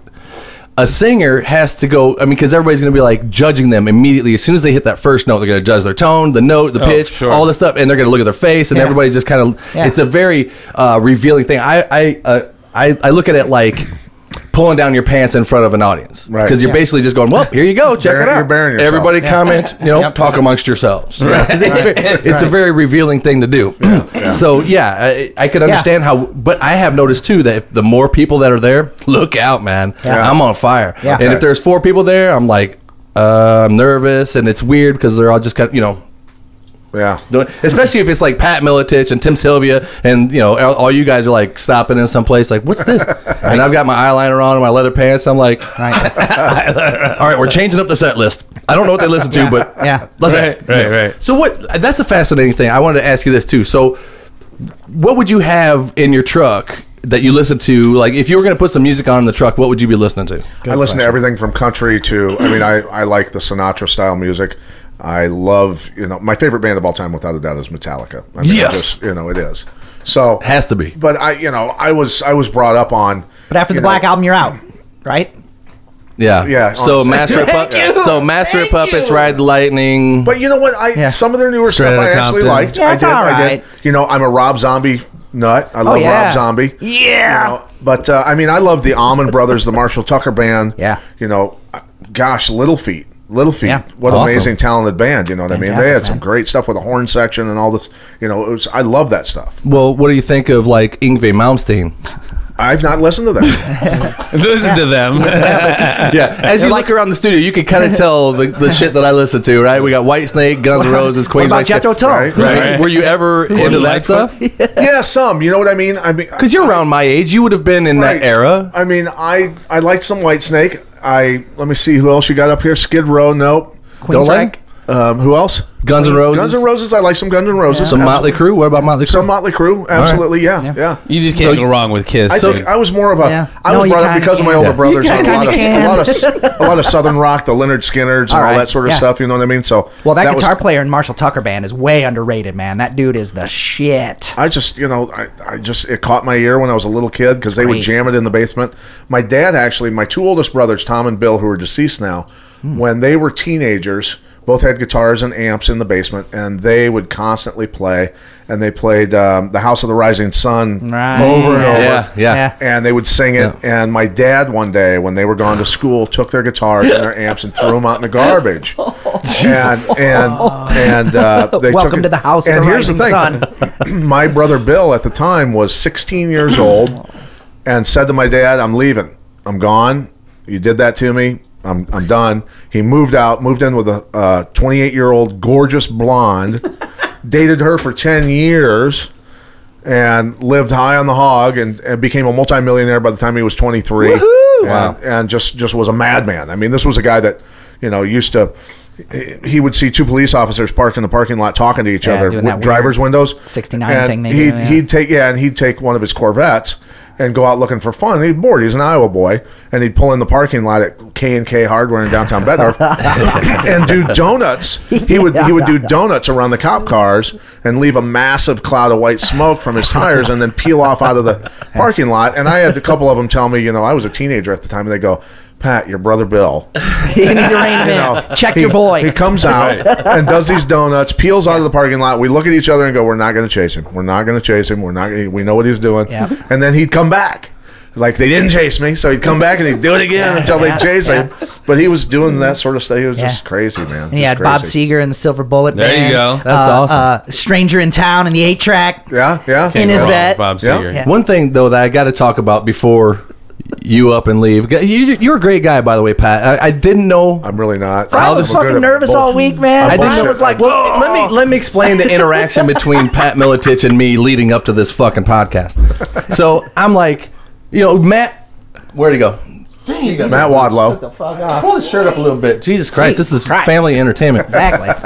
Anyway, so Matt puts up a post and he says it would be awesome if the Conspiracy Farm and MDR did a podcast. Yeah. And I was like, yeah, right, man. Right. I went into John Travolta, basically. Who knows with a rubber hose, and then all of a sudden Pat goes, we can make that happen. And I immediately just got like energy through me, and I was like, this might actually go down. And so I thought really long and hard, sitting out in the garage, tapping my foot. This is how I am. I'm real, like, I don't want to be disrespectful. I don't know you that well, so I didn't want to just say, hey man, so you want to do this or not?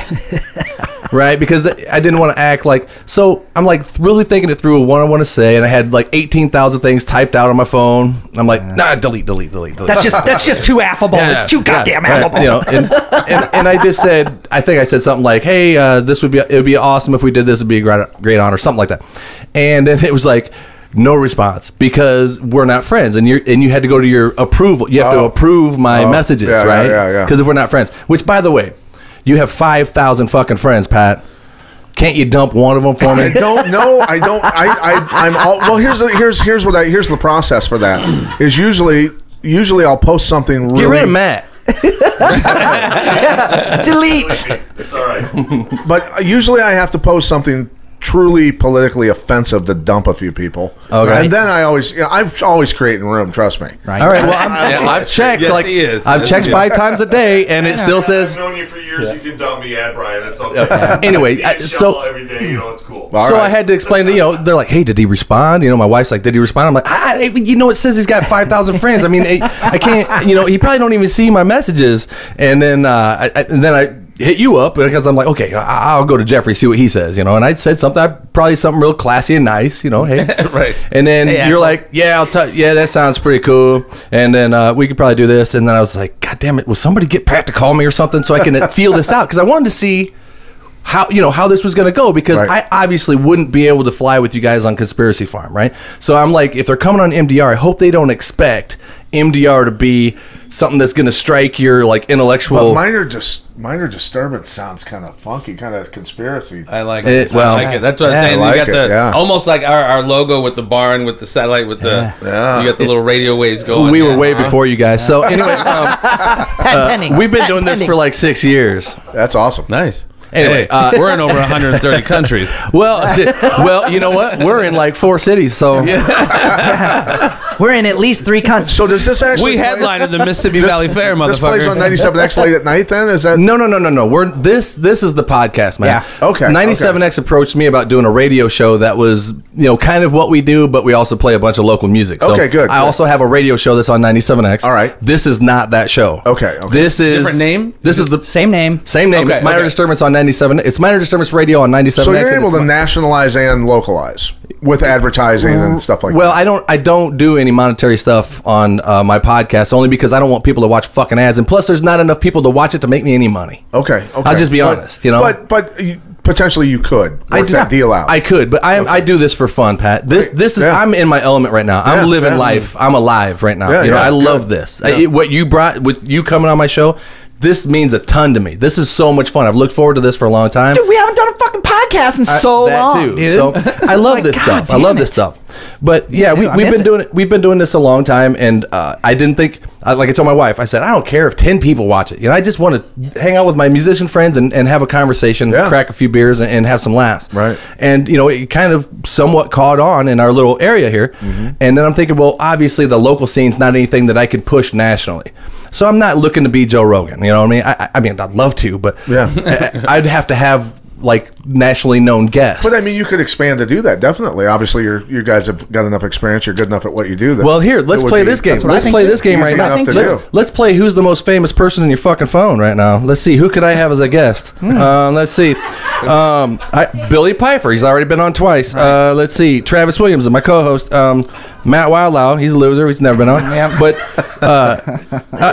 like right now, you could call a myriad of celebrities. You'd be surprised though. I mean, for us, when we started our podcast, Peter Schiff, who is the economist who called the 2008 collapse. I know that name, yeah. He was on CNN with other economists who were laughing at him in 2007 when he said, "Mark my words." What was his company? Was he part of Agora Financial? He's gold trading company. He sells gold. Yeah, I remember. But he said in 2007 on CNN, this is going to be a massive crash. This housing crisis is going to cost trillions of dollars. It's going to bring down economies globally. You have no idea. The other economists were laughing at him, but that's how big he was at the time, right? And so I wrote him a letter. I wrote him an email, and I said, "There's no way in hell that I'm getting Peter Schiff on our podcast." We were just starting, I just said, "You know what? I'm going to be honest." And so I went through and I said, "Cool. This is my story. I want to explain to you. In 1971, the farm crisis hit because Nixon took us off the gold standard. I wanted him to understand that I knew what you were a little bit about what I was talking about. This is what started my brain working towards the conspiracy stuff at that early age, because I'm standing in line with my grandma and my mom in Albia, Iowa, with a line of farmers that went down the street and around the block waiting to get their money out of the Albia National Farmers Bank. Sure. It's like a run on the bank. Right. My grandma, it was a rush on the banks, right? Nationwide for all the farmers. Yeah. And we've heard about that because once they're out of money, the banks are done. They're done. So my grandma was in line early enough. She got $88,000 she had in that bank. At that time in 1971, it's a lot of money, right? Yeah. So we got all her cash out and got it out in time. But I said, this is what started me down this road of studying geopolitics, domestic policy, monetary systems, and we would really love to have you on our podcast. And he went, "You know what? I sold him with that story." Cool. I sold him with that history.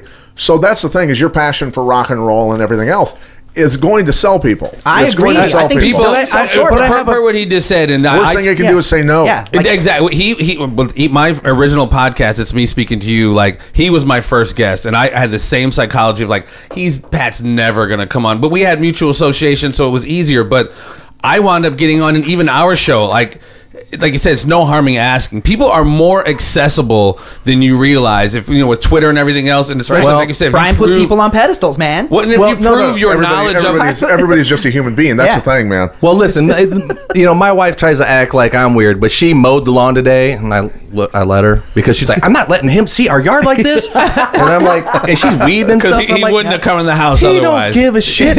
Anyway, diagonal stripes, or do you want? Let me. Maybe. Yeah, no, I'm not a sissy. Oh shit! It looks like a bowling. I cut my yard with diagonal stripes, actually. Well, then that's what I meant. Was I wouldn't do it any other way. No, but here, let me try to sell myself then, Pat. While I might have some extra eyes on this show, which I appreciate. What I'm trying to sell is, like I said, human experience. Okay, I'm fascinated by people that have gone to do the things that everybody kind of classifies as celebrity or stars. Okay, right. I'm fascinated by that because I am not, and I'm happy in my position. I don't necessarily want to be a star anymore because, like I said, if you get to the level of like Michael Jackson, you can't even go bowling with your family anymore. Well, and right? I think the moral of what you're saying, you're good at what you do, and like what Pat did, he didn't go out like, I want to be famous. When you grind like you're grinding, you've got passion. Fame becomes a byproduct of your passion. Yeah. So they can't be your end all goal. But like I said, just kind of catching your vibe and seeing what you do, you could easily, I think, more easily than you think, get a Nikki Sixx on a Tommy fuck. That's the thing is you would have. The thing is, because of the genre that you're in, you would have millions of listeners where we're at 1 million, right?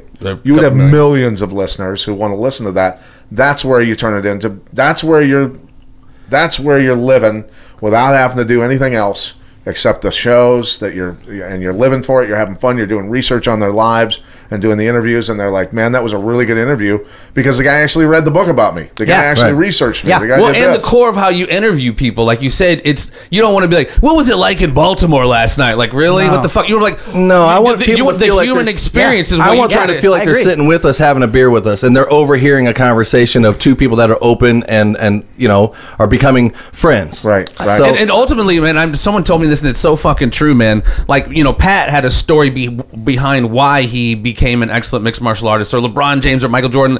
There's never fame. They're always chasing some kind of shadow of sorts, trying to prove something, or just trying to maximize like their interest in something. You can just tell that's what Realizing you do. a dream. And that's and that translates well, dude. Like, what I mean? People get that. Like I said, I can't even. It freaks me out the people I've been able to talk to. Pat, Yeah. Stephen Wonderboy Thompson, C.T. Fletcher. I saw all that stuff, and I was like, how in the hell do you, Well, that was on my show, which I don't really advertise as much anymore. But it's still just the point is like the people I thought were unattainable were just once you prove like, wow, this or even like with C.T. Fletcher, I don't know if a lot of people know who that is, but months and months hounding this cat respectfully. Yeah. And he was like, dude, you know what? Let's do this. But I guess Squeaky wheel gets the grease. Right. Right. And I would love to be able to do that. I guess I'm a little bit scared to approach people I don't know. That isn't the whole story. I would have Never. never approached you, Pat, if it hadn't been for Matt that did that, and you showed some sort of bite on it. So Right. I need an agent. That's what I need. Yeah, maybe. Yeah, maybe. You don't necessarily need an agent. You need a producer who's going to send out the emails constantly, pound. Right. You Send want out the 500 emails. people to see your podcast in the Quad Cities? Yeah.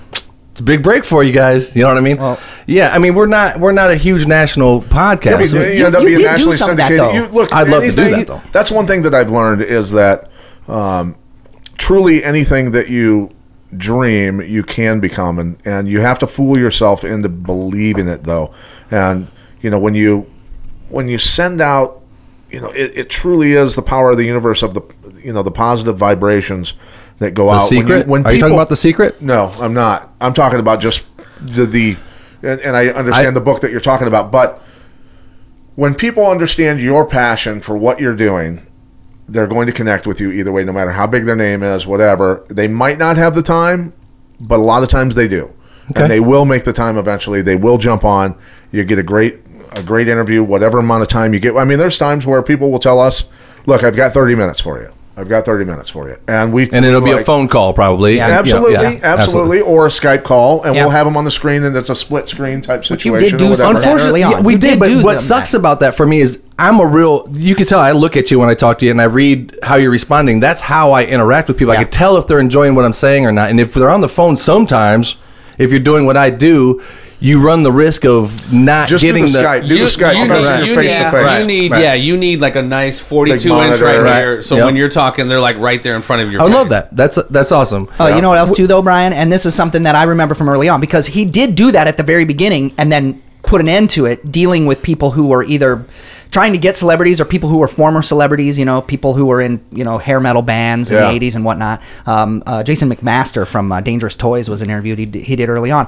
And the thing that I think you found to be daunting about it wasn't just that you couldn't communicate like you do in person. Yeah. It was also that a lot of times these people who have media lives already, like you're a fighter and you've become a media person, but I think the rock stars always have had this privacy issue from the beginning, and they don't want to talk about the stuff that Brian wants to talk about. That's why she cringes when Brian starts bringing up money, because Brian wants to talk about the nitty-gritty details. He wants to find out what it is, what it's like, what's underneath the surface. I think- what's the thing that people don't want to reveal to the world. He Right, wants to right. see that. The real Right, question right. about money, though, isn't just like, oh, wow, he's got that much money. No. I want to know, in my position, I don't have a lot of money, as you can tell. And that doesn't make me a bad person. No. It just means that I wonder, and I'm still I still don't understand what it might be like to have that much money, and what does it actually do for you? I mean, what because everyone's, okay, I'm going to be a millionaire. Does it change anything in the world? I mean, Pat, you've rubbed elbows with enough famous people. I've met many actors, many musicians as a photographer.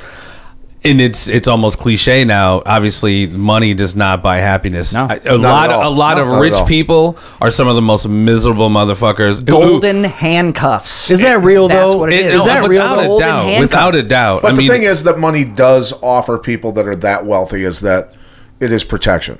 It is Yeah. protection for them and their families. It is a cushion if calamities happen, things like an that. escape. You know, Yeah. it is, and so look.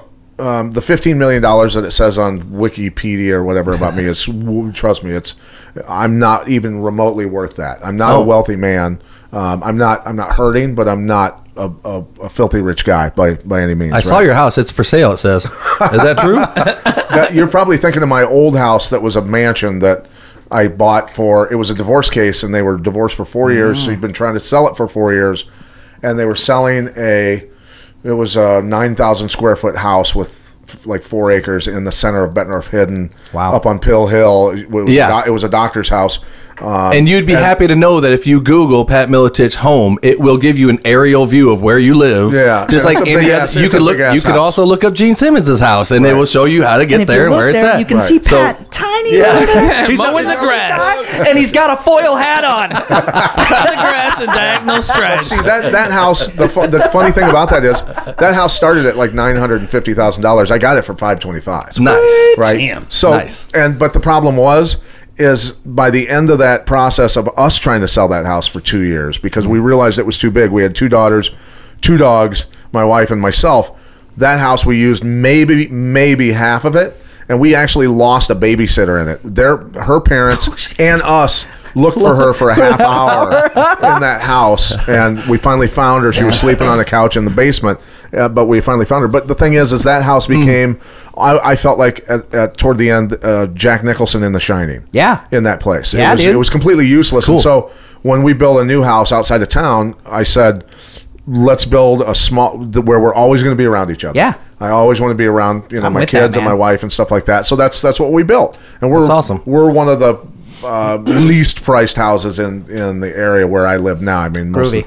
So that's what I wanted. I wanted simple. I wanted purpose to go built. back to a simple life. Yeah. And, That's awesome. Purpose Yeah. built, man. I mean, that's, to me, I would much rather have a small, unique house than some big cookie cutter. Yeah, You know? Yeah. yeah, absolutely. Yeah. Give me- Well, if give you me ever need your something carpet cleaned, you know who to call. Right? My wife is she is like a general. Yeah. I love her to death, but if there's anything, if you were to come over and visit and take off your sweater, she would fold it military style precision and place it somewhere perfectly until you left and give it back to you that way. That's Wow. cool. That's how clean my house is always. That's the way she runs a There are house. people she can talk to about that. Yeah, exactly.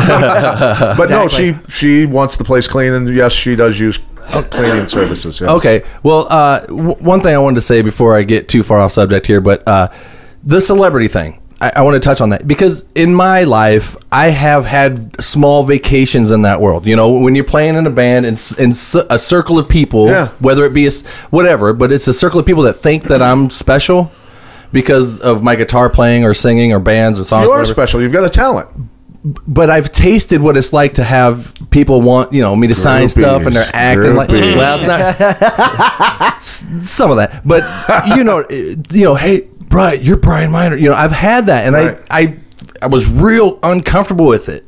I acted like, oh yeah, and I went back to my normal job the next day and was like, dang, they thought I was something, didn't they? Right. And so I've got the vacation there. I've got to do a little tiny bump off that line of what it is. Right.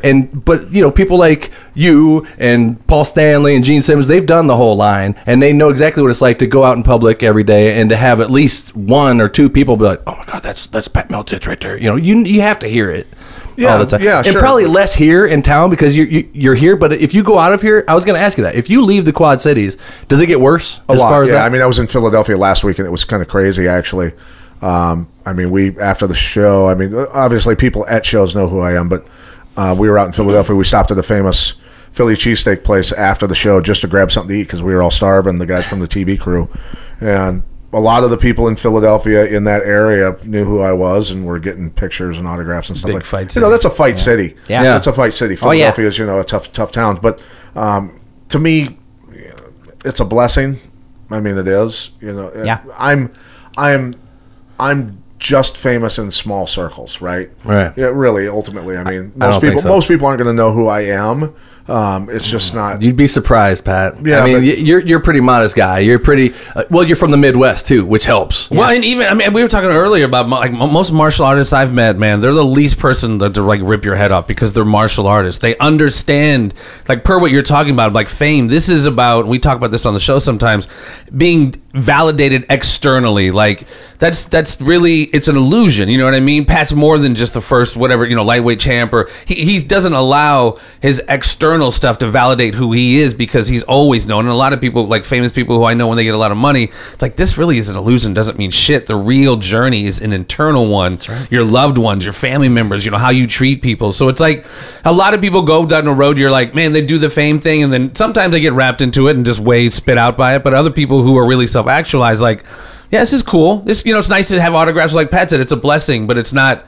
It's my life situation. It's not my life. You know what I mean? And to me, it's people know us for the few things that we've succeeded for, right? They don't know us for the thousands of things that we've failed. I've failed at so many things, and we all have. People don't take that into consideration. All the things that I've failed at, all the misery that I went through to find the few things that I was decent at, and that's the thing about it is, ultimately I'm the guy that wants to be out in the woods and wants to be fishing and wants to, I have a great vegetable garden. I love it, man. I love going out there and picking cucumbers and tomatoes and peppers and, all that sort of stuff. That's the stuff that I really ultimately love the most. If I could, my whole backyard would be a garden, but God forbid the orthopedic surgeons and the John Deere executives that live by me probably wouldn't deal with that real well. But that's I'm just a hillbilly that knew how to wrestle and fight and ended up doing my thing. That's awesome, Pat. I'm going to put something out into the universe right now, if you don't mind, okay? Because I believe in what you're saying, and I don't want to I don't want you to be wrong in this, but I'm going to put it out in the universe, okay? I will smoke a joint with Joe Rogan in my life. There you go. Okay, it's gonna fucking happen. As a matter of fact, can you call him up? I know you got him in your phone. I'm tell joking. you what. Do not bother him. Yeah, right. I'm a huge fan of Joe Rogan. Like I said, that's in my bucket list. I'd love, and but that's what got you on the podcast.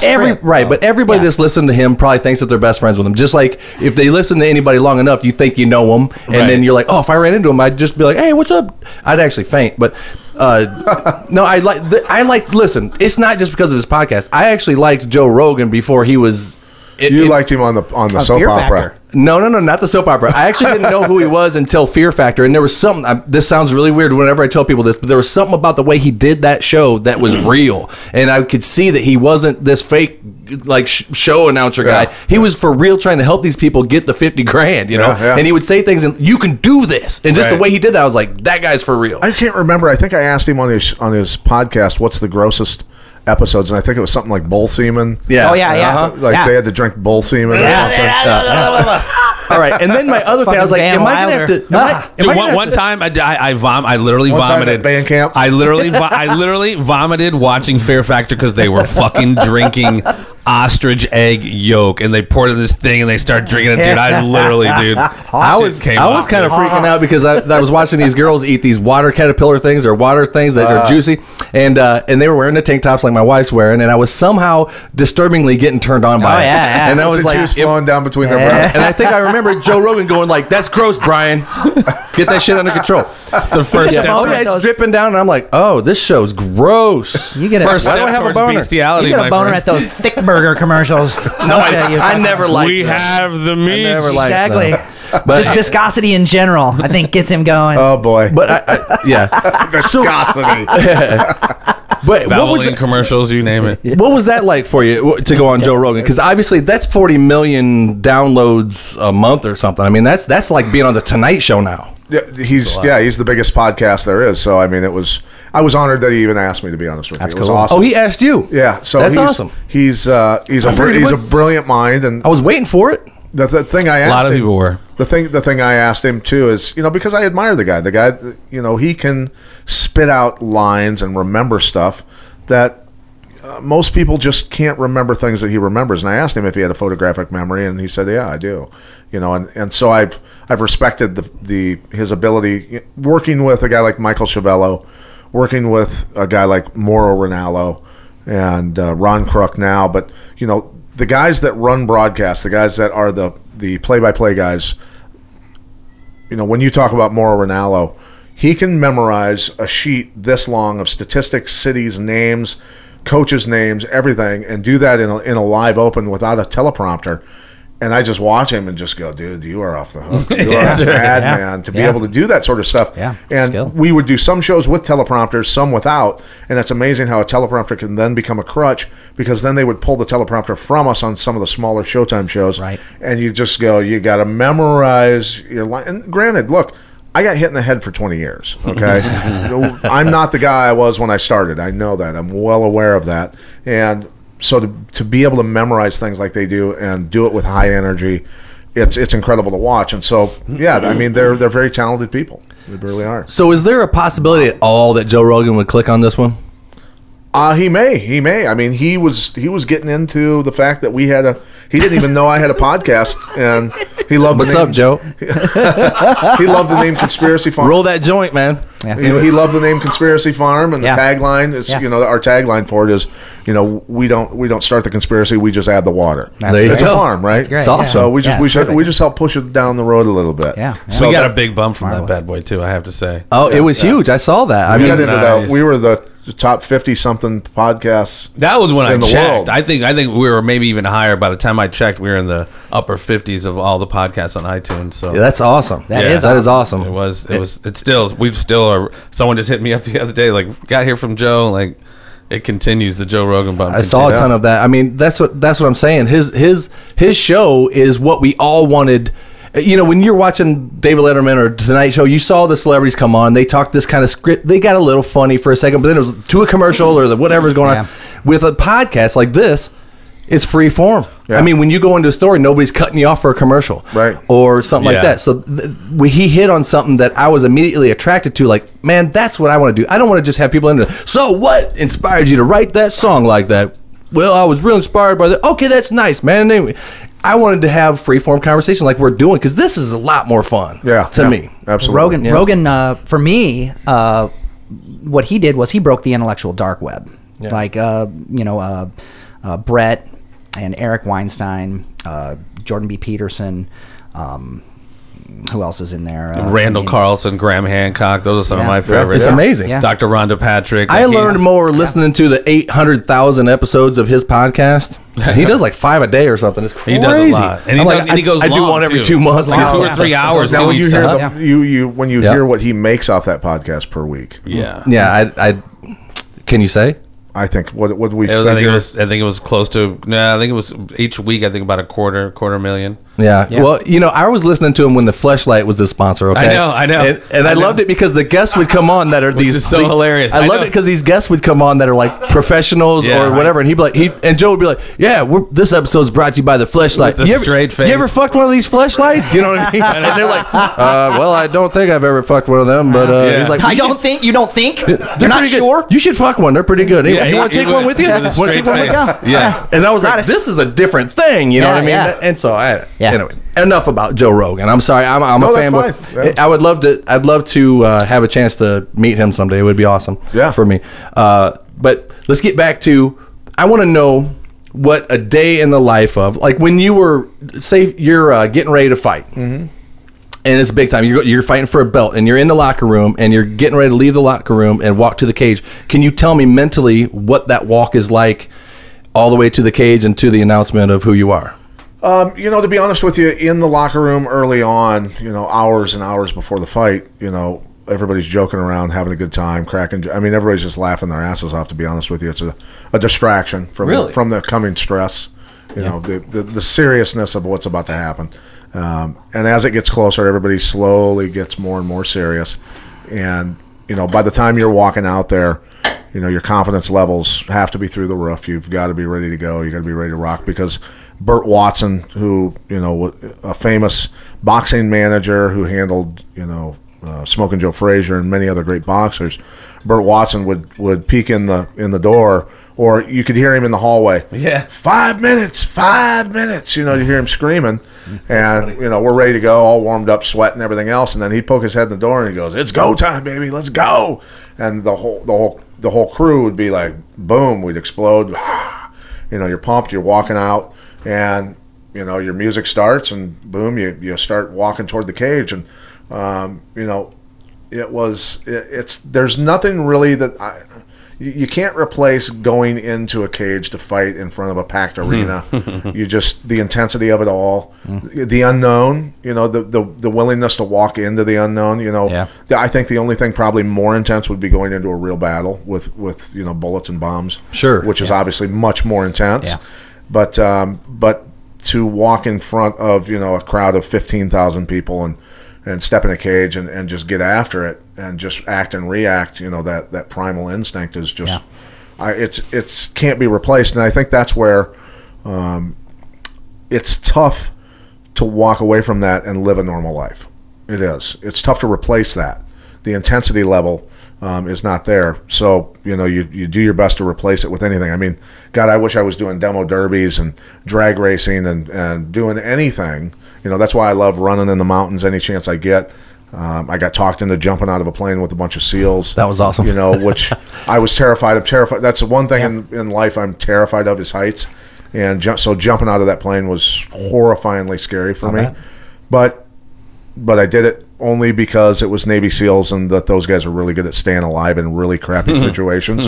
You know what I mean? So I trusted in those guys and their professionalism. But yeah, it's the intensity. I mean, it would be like, I guess, going from being a huge rock star like Metallica playing in front of massive crowds and then silence. Right. You know, that bipolar existence is what it creates. Well, you set up all these pathways in your mind and in your and maybe even in your brain physiologically. Yeah. And they're meant to serve that purpose and handle that load. Yeah. So then does they fall fear away, does fear play into that? I mean, you have to have some fear in order to strike off other emotions, right? I was never afraid of the fight. I was never afraid of getting injured, never afraid of anything like that. I was afraid of losing. You would have that in the back of your head, like, God, don't lose. Don't you dare. And so you had to block that out and think win, win, win. How am I going to win? And that's where we get back to the visualization stuff is where I would lay in bed night after night visualizing performing perfectly. Everything went perfect. Everything, just systematic destruction of someone, which happened. Yeah. But then I would visualize being in horrible positions in fights and getting out of them over and over and over. And, you know, an example of that happening was the first time I fought Shoney Carter. I had him in a double under. We were locked up on our feet, and I had double underhooks on him, and I was getting ready to step an angle and hit him with a throw. And he was a Greco national champion, so he's a great upper body wrestler. And boom, he had double overs, and he just belly to belly souped me. He launched me. My feet went sky high, and I landed on my back, and now he had me in a headlock. And I landed and then went, how the did you end up here, you idiot? And I freaked out for a second, but then I went, wait a minute, you know how to get out of this. I've run this program. His head was right next to mine, and I punched him in the side of the head, and his head smashed into mine and cut my eyebrow. I heard, when you get cut over your eye, you can hear it in your ears. Oh, really? Yeah, you can hear it go, and you can hear it separate. Oh, wow. Yeah, you can actually hear a cut happening. So I hit him, and my eyebrow got split open, and I went, you're an idiot. Okay, now let's get out of this. So I got out of it, and so that was just the visualization of, and in the gym, of course, being in bad positions over and over and getting out of it. But that's where it comes down to, is keeping calm and, you know, in the heat of battle and knowing to think your way through things. And when you start fighting, everything happens so fast, you get tunnel vision that you almost don't remember anything. But as you become a seasoned professional, things will be coming at you literally like the Matrix. Everything would come at slow motion, and you'd move your head to get out of the way of punches. But then when you go back and watch a replay, it happens like that quick. Right. Yeah. And you go, that's not how I remember how fast it happened. But you just see things in a different speed. I wondered that at one point, Pat, because I was watching Anderson Silva train, not in person, but on one of the UFC countdowns. Right. And he had the trainer, like, Anderson was against a wall, and his head there, and the trainer was throwing tennis balls at his head. Right. Like from about 4 feet away, and just throwing them like this. And he was dodging every single one of them or batting them away. So he was training reflexes. And I was wondering, you think of the human eyesight, and you think of like camera frame per seconds or something like that. And I often wonder if some people kind of change the time, like frames per second that they can see. I think that, as far as having someone throw tennis balls at my head, to me makes zero sense. And the reason I say that is because I read a human body. I have to stare at your sternum, and I can see my peripheral vision.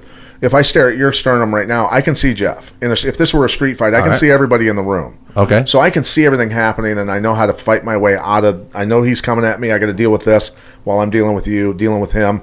I'll push his body in between us to cause you problems, so I can go after him. Right. I'm always thinking ahead in things like that. Anywhere I am, I'm always thinking ahead. So when I'm staring at someone's sternum and only dealing with one person, I can see a punch and a kick coming from a mile away. Really? So my ability to get out of the way is pretty easy to be able to parry it or whatever, and just I can anticipate it, because unless it's someone who's really good at feints and fakes and understands the mechanics of fighting to perfection, they're not going to trick me into eating a punch that I didn't see coming. See, right. I feel like just the average person here, I feel like I could reach out and grab that camera. Like if you put your hand up, I feel like I could reach out and grab it before you can move it. Right. Because it seems like it's that quick, and I know that these guys see that coming and can get out of the way of it. That's what I'm talking about, is that quick. Well, I mean, a lot of that comes from training and muscle memory. I mean, you face, whether it's a tennis ball or whatever, you've done, head movement or whatever kind of discipline you train in, like you've done it enough times. And understanding that, just simple things. Fighting goes in levels of knowledge, and the higher you get in knowledge, the more you realize that the simplest basics are what work. But because my mechanics have to be perfect, once I've gotten that high, to come back down to the simplicity of a jab and how to feint it and how to move mechanically to sell you when, there it is. There it is. Wow. So you don't know when it's coming. Oh, now it's a right hand. Now you don't know what I'm throwing. Right. Fake a kick, hit you with a hook, then a real kick. Now you're going, I have no clue what I'm going to get hit with next. You can't catch what's not real. That's where I see. That's what's up my sleeve. I have to become a magician. I have to outthink you, and I have to be a TV screen in front of you, and I have to sell something that's not actually happening. I have to be the guy that says, you're 100% sure you're going to eat this right hand. Mm-hmm. And so if you're throwing a right hand at me, even say I'm not quick enough to get out of the way, I didn't realize it in time to get out of the way of it completely, that I'm going to change the angle of my head so that when it hits, it's going to slide down this angle so it doesn't make full impact. Right. But now if you feint that right hand and get it to here where I've done this, and then the real punch is the left hook. There it is. Now I'm getting hit with something I didn't see and I didn't prepare for physically, muscular, my skeleton, everything else. Yep. That's when I get rocked and get put away. And that's that you've got to be devious, you've got to be evil, you've got to be setting people up in ways that your record says you had 38 professional fights. Yeah. And you've been knocked, technically knocked out. It says knockout, though, on the record. TKO. Yeah, TKO. So you've never been knocked out. I've never been unconscious. No, the TKO was because I couldn't get the guy out of the mount. That's when they just stopped the fight. That's a technical knockout. They kicked me out of my weight division and moved me up to 185, so I'm fighting a guy that weighs 225 normally, and it's just a bad deal all around. But he got the mount on me and was punching. He wasn't hurting me at all. I just couldn't get out of the position. Got it. So they stopped the fight and they call that a TKO. Where I've never been rocked with a punch or kick to the head in boxing, in sparring, in kickboxing, in MMA or anything. Interesting. So can I interject for a second? Sure. I remember maybe back in '98. You don't remember that far back. I know it's tough, but I remember you got a broken nose one time and they stopped the fight. Mm-hmm. That was against Matt Hume in John Peretti's show. And you were like, it happens all the time. Well, and the thing was, my nose has never been broke. It was in sparring. I got headbutted by a boxer, and it separated the cartilage from the bone, so there's a gap there still. So the doctor felt that, and I had a bloody nose at the time. He thought that the sport was controversial. I was in Las Vegas watching this fight at the time, right. And I'm watching you going, no, it's good, let's go. Yeah. And they stopped it, and I was just like, what? But it was kind of politically motivated why they wanted to stop it. They were trying to prevent some tragedy or whatever. The image of the sport, was so they're controversial. barbarians. You know how badly I'd love to go actually watch a real professional fight. I mean, they used to do it all the time. Like at Stars and Stripes, they would have. Well, they still have them here, right? And I remember going and seeing it, and I couldn't tell what was going on because they go to the ground. You can't see through the fence very well, and all this stuff. And then they had it up here at the strip bar. Okay. One time, and they actually saved a seat for me and my wife and I so that we could sit cage side and watch this stuff. And people, this was amateur stuff. I mean, they were coming out in jeans and no shirt on sometimes. It's like, come on. And anybody could fight anybody. You could just go there and sign up to fight. You didn't have any credentials at all. Yeah. And that was kind of fun because it never lasted more than a couple minutes, a minute and a half. Stars and Stripes? Did I miss it? Yeah, well, yeah. And so I was like, man, I would love to be able to actually see a UFC fight or any kind of professional real fighters, professional trained killers, right, doing that. And I always look at the price. I'm like, we're gonna do it, honey. We're going to Chicago and we're gonna watch this damn fight. And they're like, $1,200 for the damn tickets. Like, Jesus Christ. Well, I mean, I'll get you guys tickets to like an LFA or a CES. LFA will be in Minnesota. We're going to be in Nebraska September 7th. If you guys want to make a road trip and come out to Nebraska and watch the fights, that would be awesome. Welcome.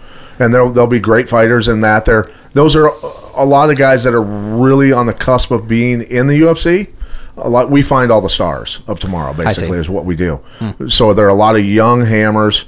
Rafion Stotts is fighting on that card. He's a 2-time national wrestling champion, trains with Duke Rufus.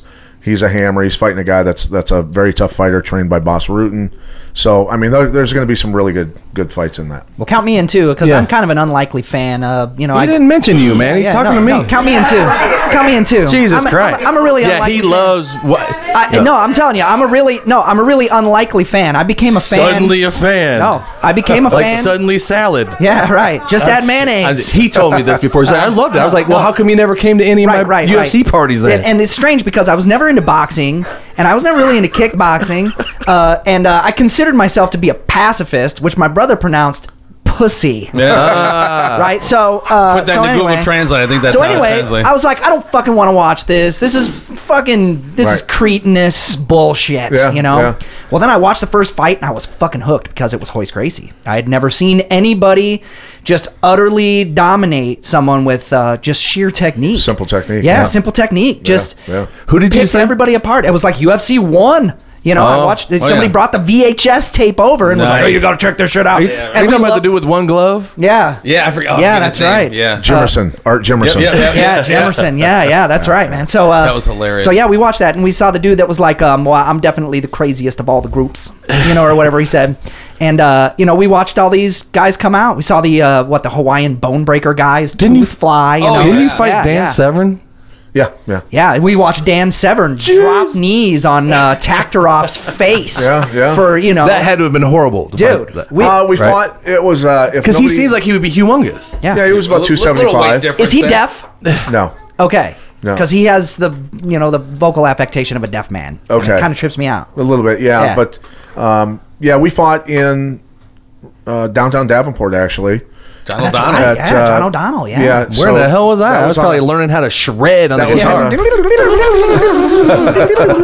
That was on a brutal August night. It was so ungodly hot. Yeah. And I can tell you that fighting a 275-pound world-class fighter I think it was a 25-minute straight-through fight. If nobody actually got a submission or a knockout, it would be deemed a draw, and so we went the distance. My God. But it was exhausting. I can tell you, it was truly exhausting. I remember this is when halftime was around, and I didn't know Pat then, but I go up to halftime, and him and Dan are like sitting across eating. I'm like, no what shit. the fuck's going on? Like, why are they just fought? I didn't quite. I'm in professional wrestling mode. Right, I'm like, exactly. Do you remember Spencer Fisher? Yes, absolutely. So Spencer Fisher's wife, fucked up with him too. Emily Fisher. I saw him and I went, "Hey, what's up, Spence?" He didn't know me from a fucking hole in the ground. And I was like, "What's up, Spence?" And my wife was like, "Jesus Christ, Brian!" like you just borrowed a cup of sugar and shit. Yeah, Thanks, so Spence. but his wife Emily was like 120 pounds. Just a good old Southern girl from the Carolinas, like Spencer. They were just nice country people, tougher than nails. And they had a party. They went back home to the Carolinas. He lived in a small town in North Carolina where they live now again. But they were at a lake and they were at a party, and there was some guy there that was being a jerk and grabbing the girls' butts and all this other stuff. And he grabbed Emily's butt, and Spencer walked up to the guy and he goes, "Listen, dude, I'm gonna give you one chance. You're gonna walk away, or I'm gonna have my wife beat your ass." and the guy goes, That's awesome. the guy That's goes, amazing. The guy goes, "Whatever, dude. I don't even shut up, And Spencer goes, "No, I'm dead serious. My wife will beat your ass." And he goes, "Just leave me alone. Shut up, And getting cocky. And Spencer goes, "Emily, come over here." He goes, "He doesn't think you can kick his ass." And she goes, "We can do this right now." And the guy goes, "You're for real?" And she goes, "Yep, I'll beat your ass right now." And he goes, "Well, let's do it." He's just a country boy from the Carolinas too. So she takes him down, pounds the living hell out of him, breaks his elbow, gets him in a joint lock, dislocates his elbow backwards like a flamingo's knee, nice. and then chokes him unconscious. Now, she gets off of him after he's unconscious, walks away, and they're just having their fun at their party now, minus the guy that was harassing everybody. And they said he laid in the grass for like 20 minutes and he wasn't moving, so they started to get a little worried. So they went over to check on him, and he was just laying there stunned, holding his arm. And Emily was standing over him, and he pointed up at her, and he goes, "Oh, you're good." So those girls can fight, man. I'm telling you. Those girls can I'm fight. not doubting that for a second. We've gotten drunk, and my wife has taken a little bit of some martial arts. She knows how to throw a kick and a punch, right? And we don't hit each other, but she could put some damage on me if she wanted to. Right, right. I would never really want to get into a real physical altercation with her, because first, I don't want to hit her in the face. Right. Second of all, she kicks really hard, and she knows where my balls are. Yeah. In her purse. Yeah, right. Exactly. Fuck you, Travis. Real quick, though, I want to get your take on this whole Conor McGregor thing, because as a fan, when somebody breaks the rules the way that he did, and Dana White comes on and says he'll never fight for the UFC ever again, and then there's silence, and then there's a big fight. No, he's fighting Khabib. Yeah. Look, I think it was, that could have been orchestrated, right? It very easily could have been orchestrated to sell tickets for this And fight. it's going to work, isn't it? Yeah. Sure it is. It's going to be the biggest grossing MMA fight ever in the history of mankind by far. From what I understand, though, he injured some fighters in doing that, though. Yeah, and they actually had to exit the card, so it had to be right. Those fighters, I'm sure, were monetarily reimbursed. I see. They were, obviously all their hospital bills, and I'm sure that they got a little compensation extra on top of what they Conspiracy Farm in action right there. Well, you got to do. Look. The UFC is going to consider that an investment, right? Sure. Look, here's an extra $100,000 for your trouble on top of the purse you would have gotten had you won.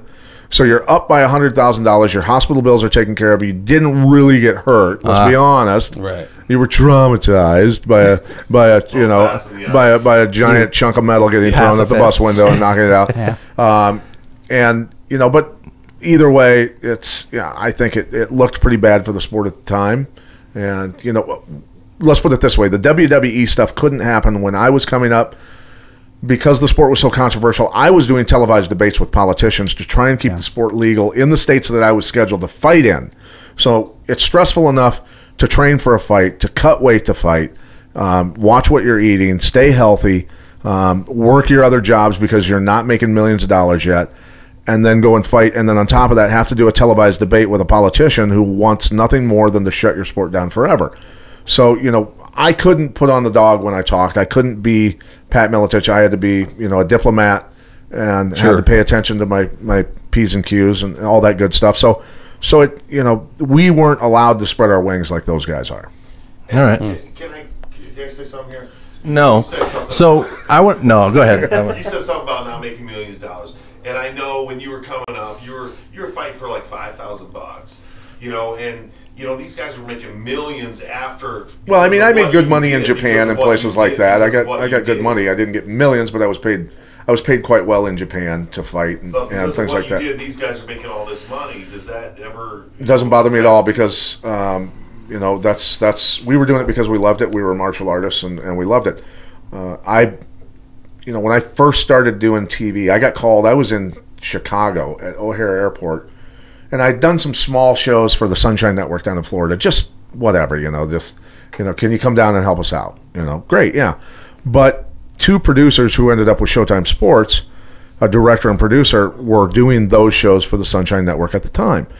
And Frank Shamrock was fighting Nick Diaz on a Showtime Strikeforce show. And I got a call when I was at New York by David Dinkins, who was the executive producer of Showtime Sports at the time. And he said, hey, just out of curiosity, would you want to do, this is our situation with Frank and Nick fighting. Frank's our normal color commentator.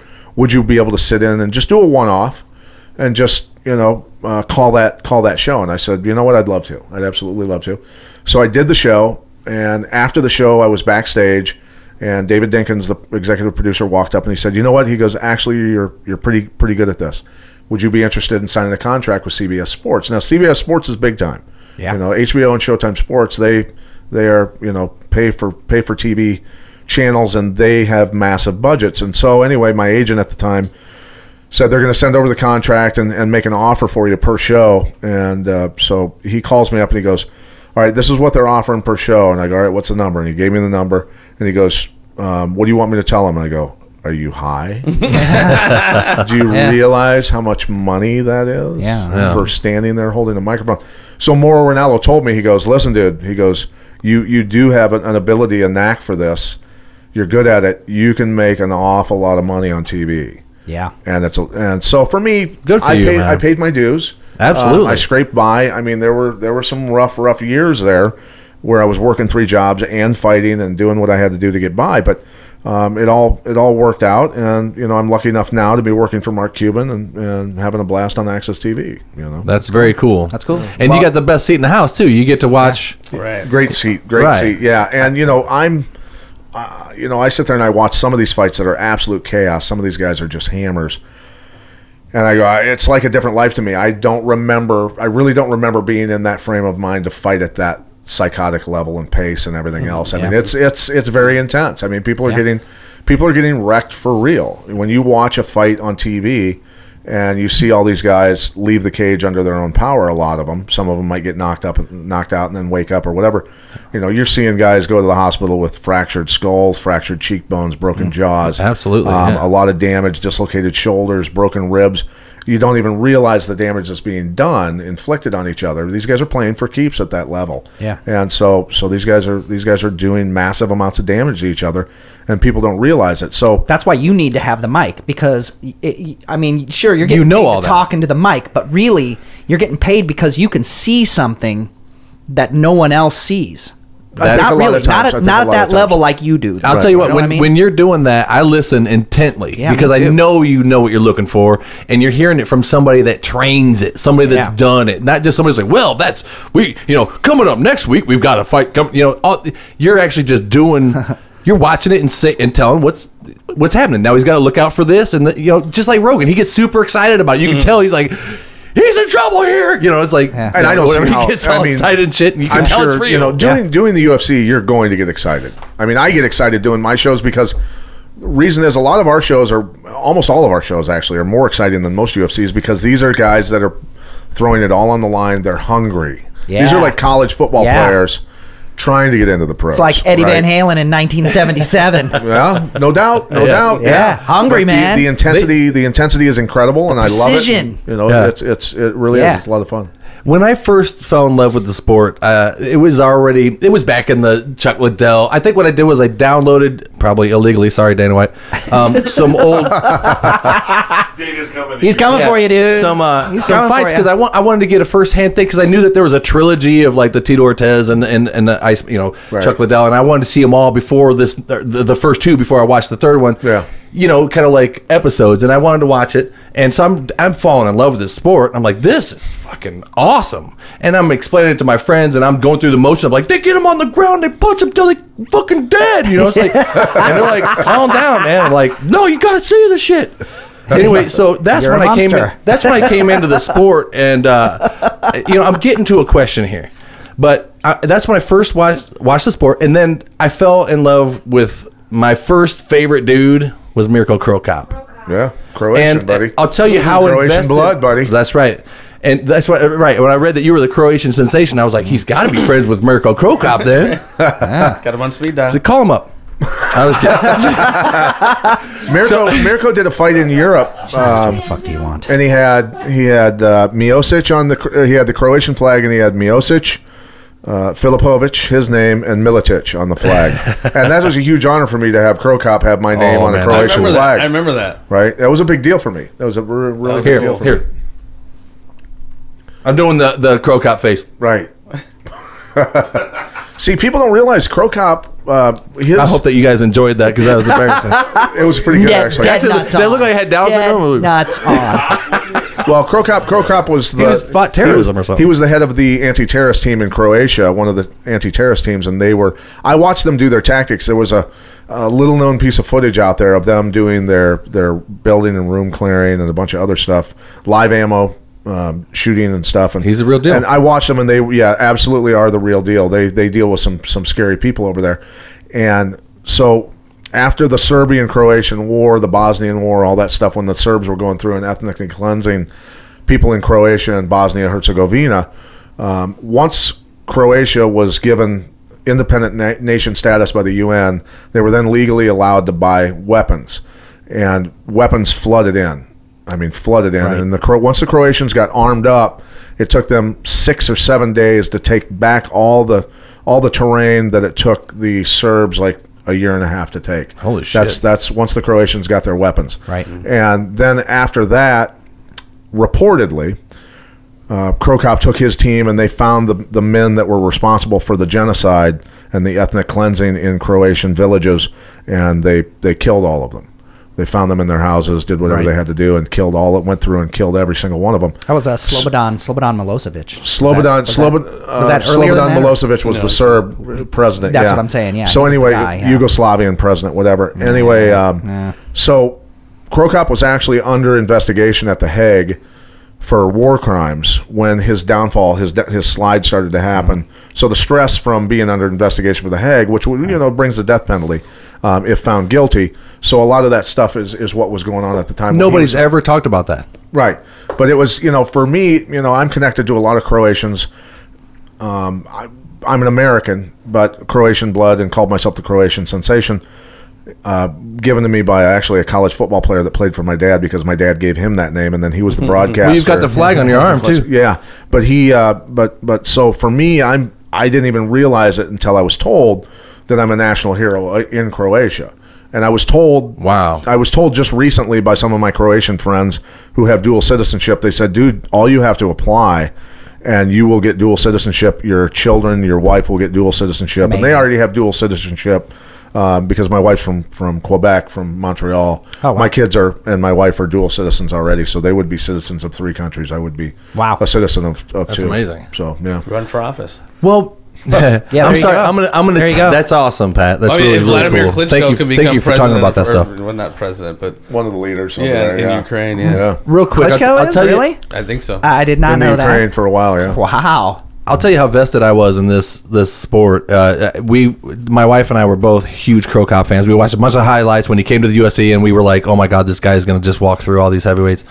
And what I didn't realize is that he didn't have the takedown defense and the ground game. But at the same time, that's when all that Hague stuff was going on. Oh, okay, yeah. Okay. Well, now when Gonzaga head kicked him, and the way he went down, my wife and I didn't. And I'm being straight up honest with you. It was awful. We didn't talk.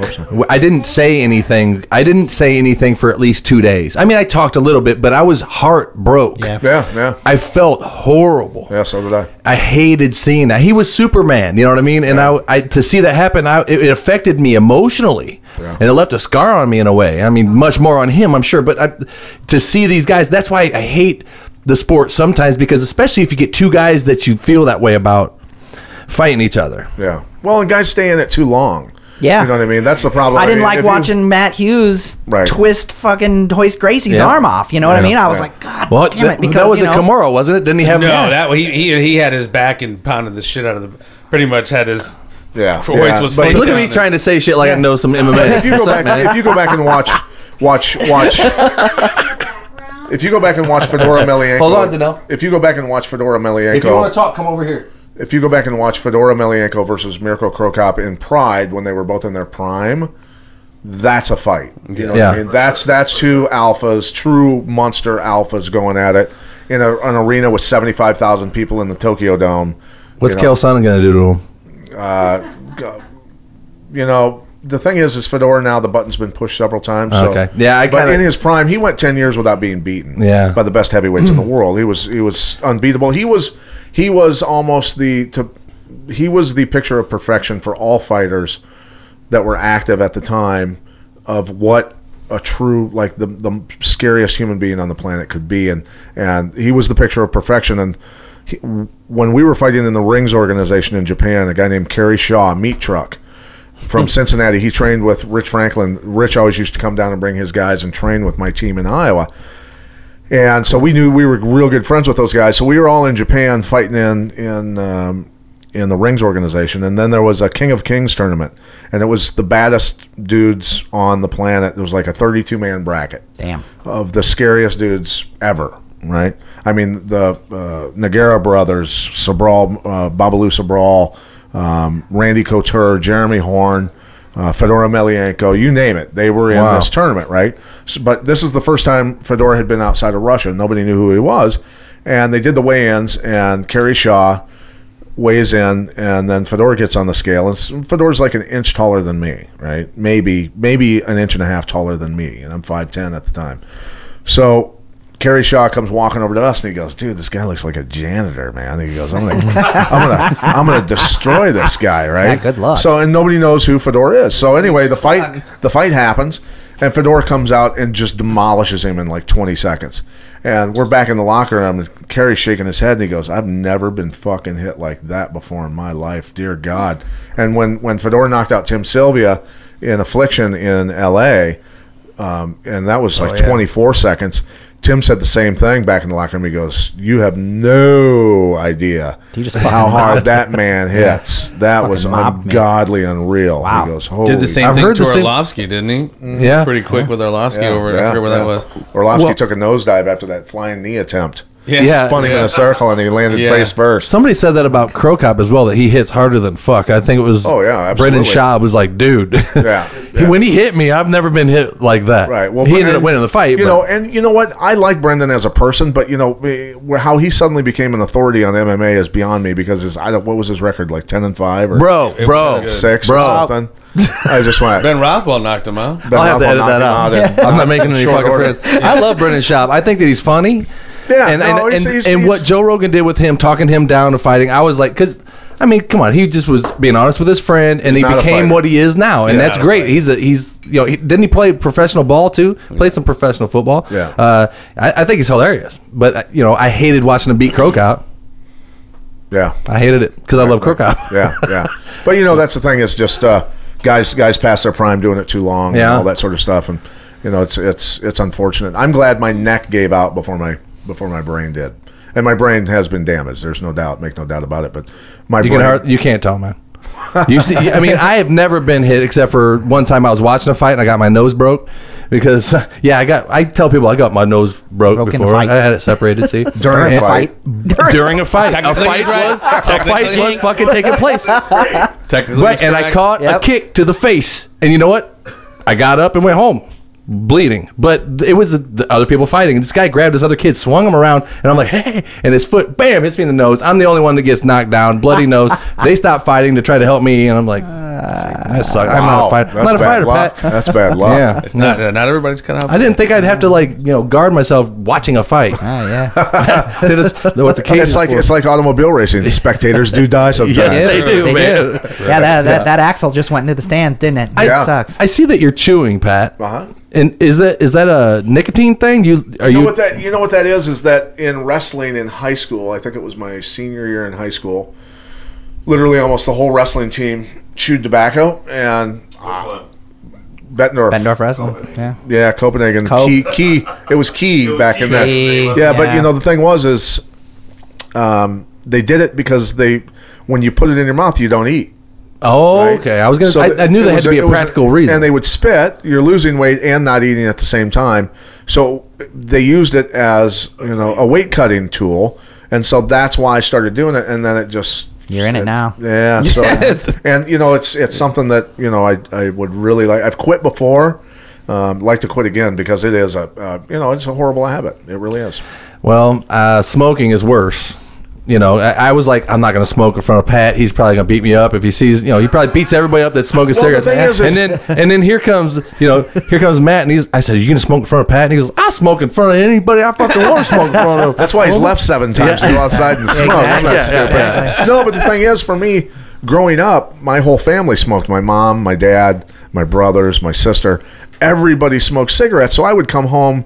I would go out for a run because I'm training for wrestling at the time, and I'd come back to a house with that thick layer of smoke in it. And so I'd go down in the basement to my bedroom and just hide down there all the time. I was always alone down there. I was much younger than my brothers and sisters, but still, I'd come home and just be disgusted, and I'd go, "What?" And then eventually my mom quit smoking, and after she quit smoking for a long time, she goes, "I had no idea how bad people's clothes smelled and all the other stuff." You notice it, yeah.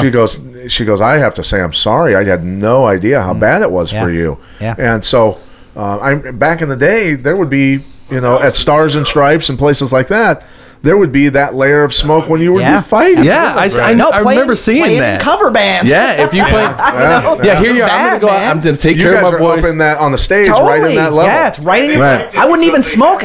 I wouldn't even drink. I'd have a hangover. I'd have a hangover the next day from it. A headache. Bad, man. Bad stuff. But So do you smoke? Yes. yes, I do. But here's the thing. It's only for the raspy voice when you sing. No, it's not for that. It's because I have. It's because I have kids, and Oh yeah. I'm telling you. Yeah. You're trying to expedite the know, right? exit. I parent, therefore I smoke. At one point in my life, when I was like 32 years old, I quit for 6 years. Yeah.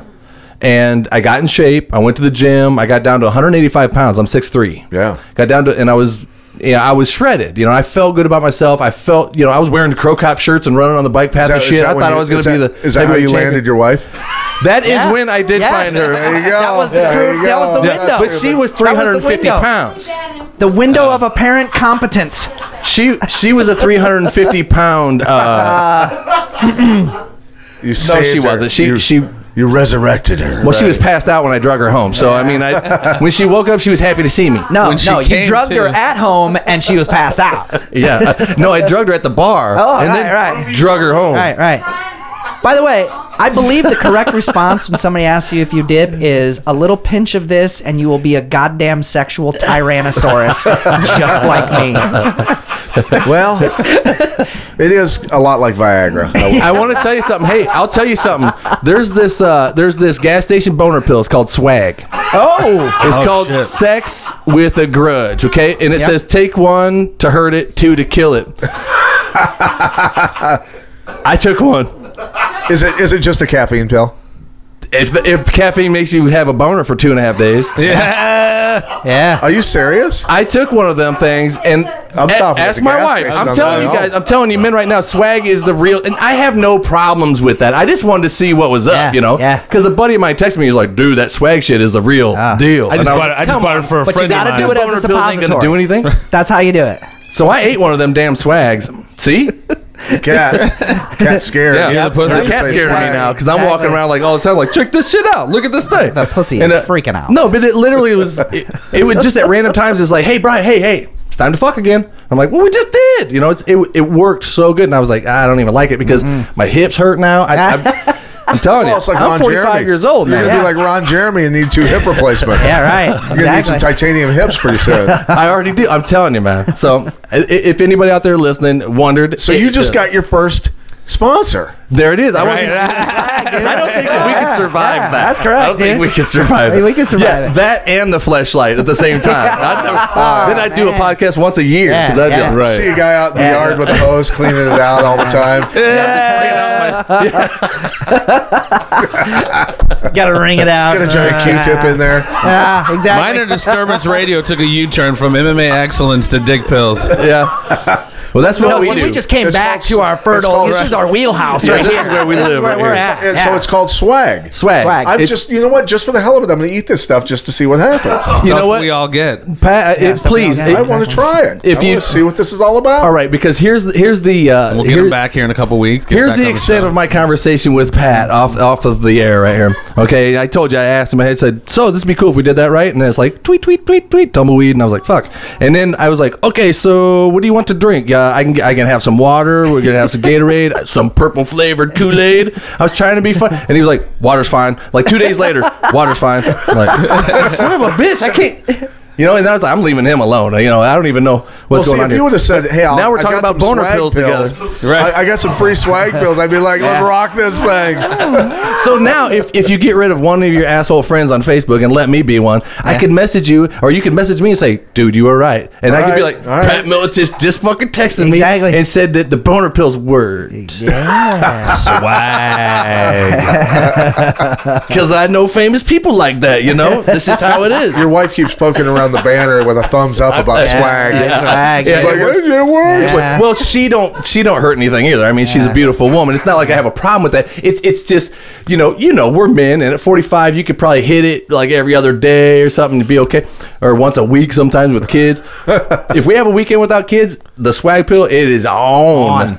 It is on. And you don't ever get tired Have of you it. taken this stuff? No. I'm looking forward to it though. Yeah, I was telling him earlier I'm going to do it as a suppository. Your wife's going to hear See if this and that- go, "What is your problem, dude?" Yeah, right. Exactly. The only problem is though, is I took one the other day. And my wife is raising butterflies. Okay, she found some caterpillars that she's trying to raise into butterflies. And I come home, I took that thing. I knew the kids were at grandma's house. I was like, sweet man. I was like, but that's gonna be on. She's like, we need to go to the park and get some milkweed for these butterflies. And so I'm like, all right, that's cool. The shit don't kick in for another. Oh shit. And we're walking down the bike path, and I told my wife, I was like, check that out. And she's like, Brian, that's disgusting.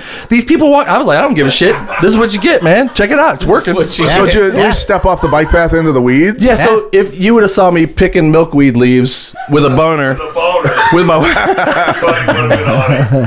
it was horrible. She was like, put that away. I was like, we're half a mile away from the car, honey. We walked forever before we found milkweed. This is a true story. We walked that far before we ever found milkweed, and then we got it, and then we had to walk all the way back, and I had this thing going on. I was like, wow. Well, honey, that's embarrassing for you. People riding by on their bikes going, ding, I was like, that's how it is, bitches. You're wearing yoga pants. Yeah. No, I was wearing, thank God I wasn't wearing anything real. I'm wearing It's gym still shorts. It's And, still, Some I nice was like, 80s spandex I all of a biker sudden- shorts. Yeah, I dude. felt like Tommy Lee. I was There you like, go. damn, that's how it is, man. Right. It's limp. That's what it looks like, limp, Limp. bitches. Hey, it's limp. Looks hard, but it's limp. No, you know what I mean. Anyway, so That's hilarious. This is what my penis looks like when it's flaccid. I embarrass her as much as I possibly can, and I don't even mean to fucking do it. Right, I get it. No, Michael Chiavello, my former broadcast partner from Australia, who was the funniest dude I've ever worked with in terms of broadcasting, because he's Australian, he could say anything and not get in trouble. That's right? amazing. He could. Sexy. No, you don't understand. Everybody would just discount it because he was Australian. Right. He could say everything politically incorrect ever, but one time he goes to me, he goes, and mind you, this is a guy who said this on air, and I couldn't believe it. My jaw hit the freaking broadcast table, and I went, "You're fired, dude. You're absolutely fired." No. He goes, this huge black kid's walking out. He's got giant traps. His shoulders look like bowling balls. The kid's a monster. Just a physical specimen. And he's walking out, and he goes, in his Australian accent, he goes, "Look at him, Pat. He looks like he should be hanging off the Empire State Building, swatting at airplanes." And I went, "What the fuck did you just say, dude?" And so it was not, but he's Australian. They don't care. Exactly. They don't care. He would say things like, "His head is pissing blood," and all this other See, stuff. I don't So see he- anything wrong with what he said. That painted a picture. I could see the guy now. right. You know? But so he just didn't care. But so he said to me one time, he goes, "Are you a grower or a hanger?" And I go, "What?" And he goes, "Are you a grower? It's Ben North, voice of what? Are you a grower or a hanger?" And I go, "I don't. What do you mean?" He goes, "Flaccid, are you that big when you get hard, or does it get bigger?" And I go, "All right, I'm a grower." I'm a grower. I can see it now. MMA junkie Pat Miletich talks penis size. Yeah, with Minor exactly. Disturbance Radio. Exactly. Thank you for making me famous, Pat. Pat Miletich, grower.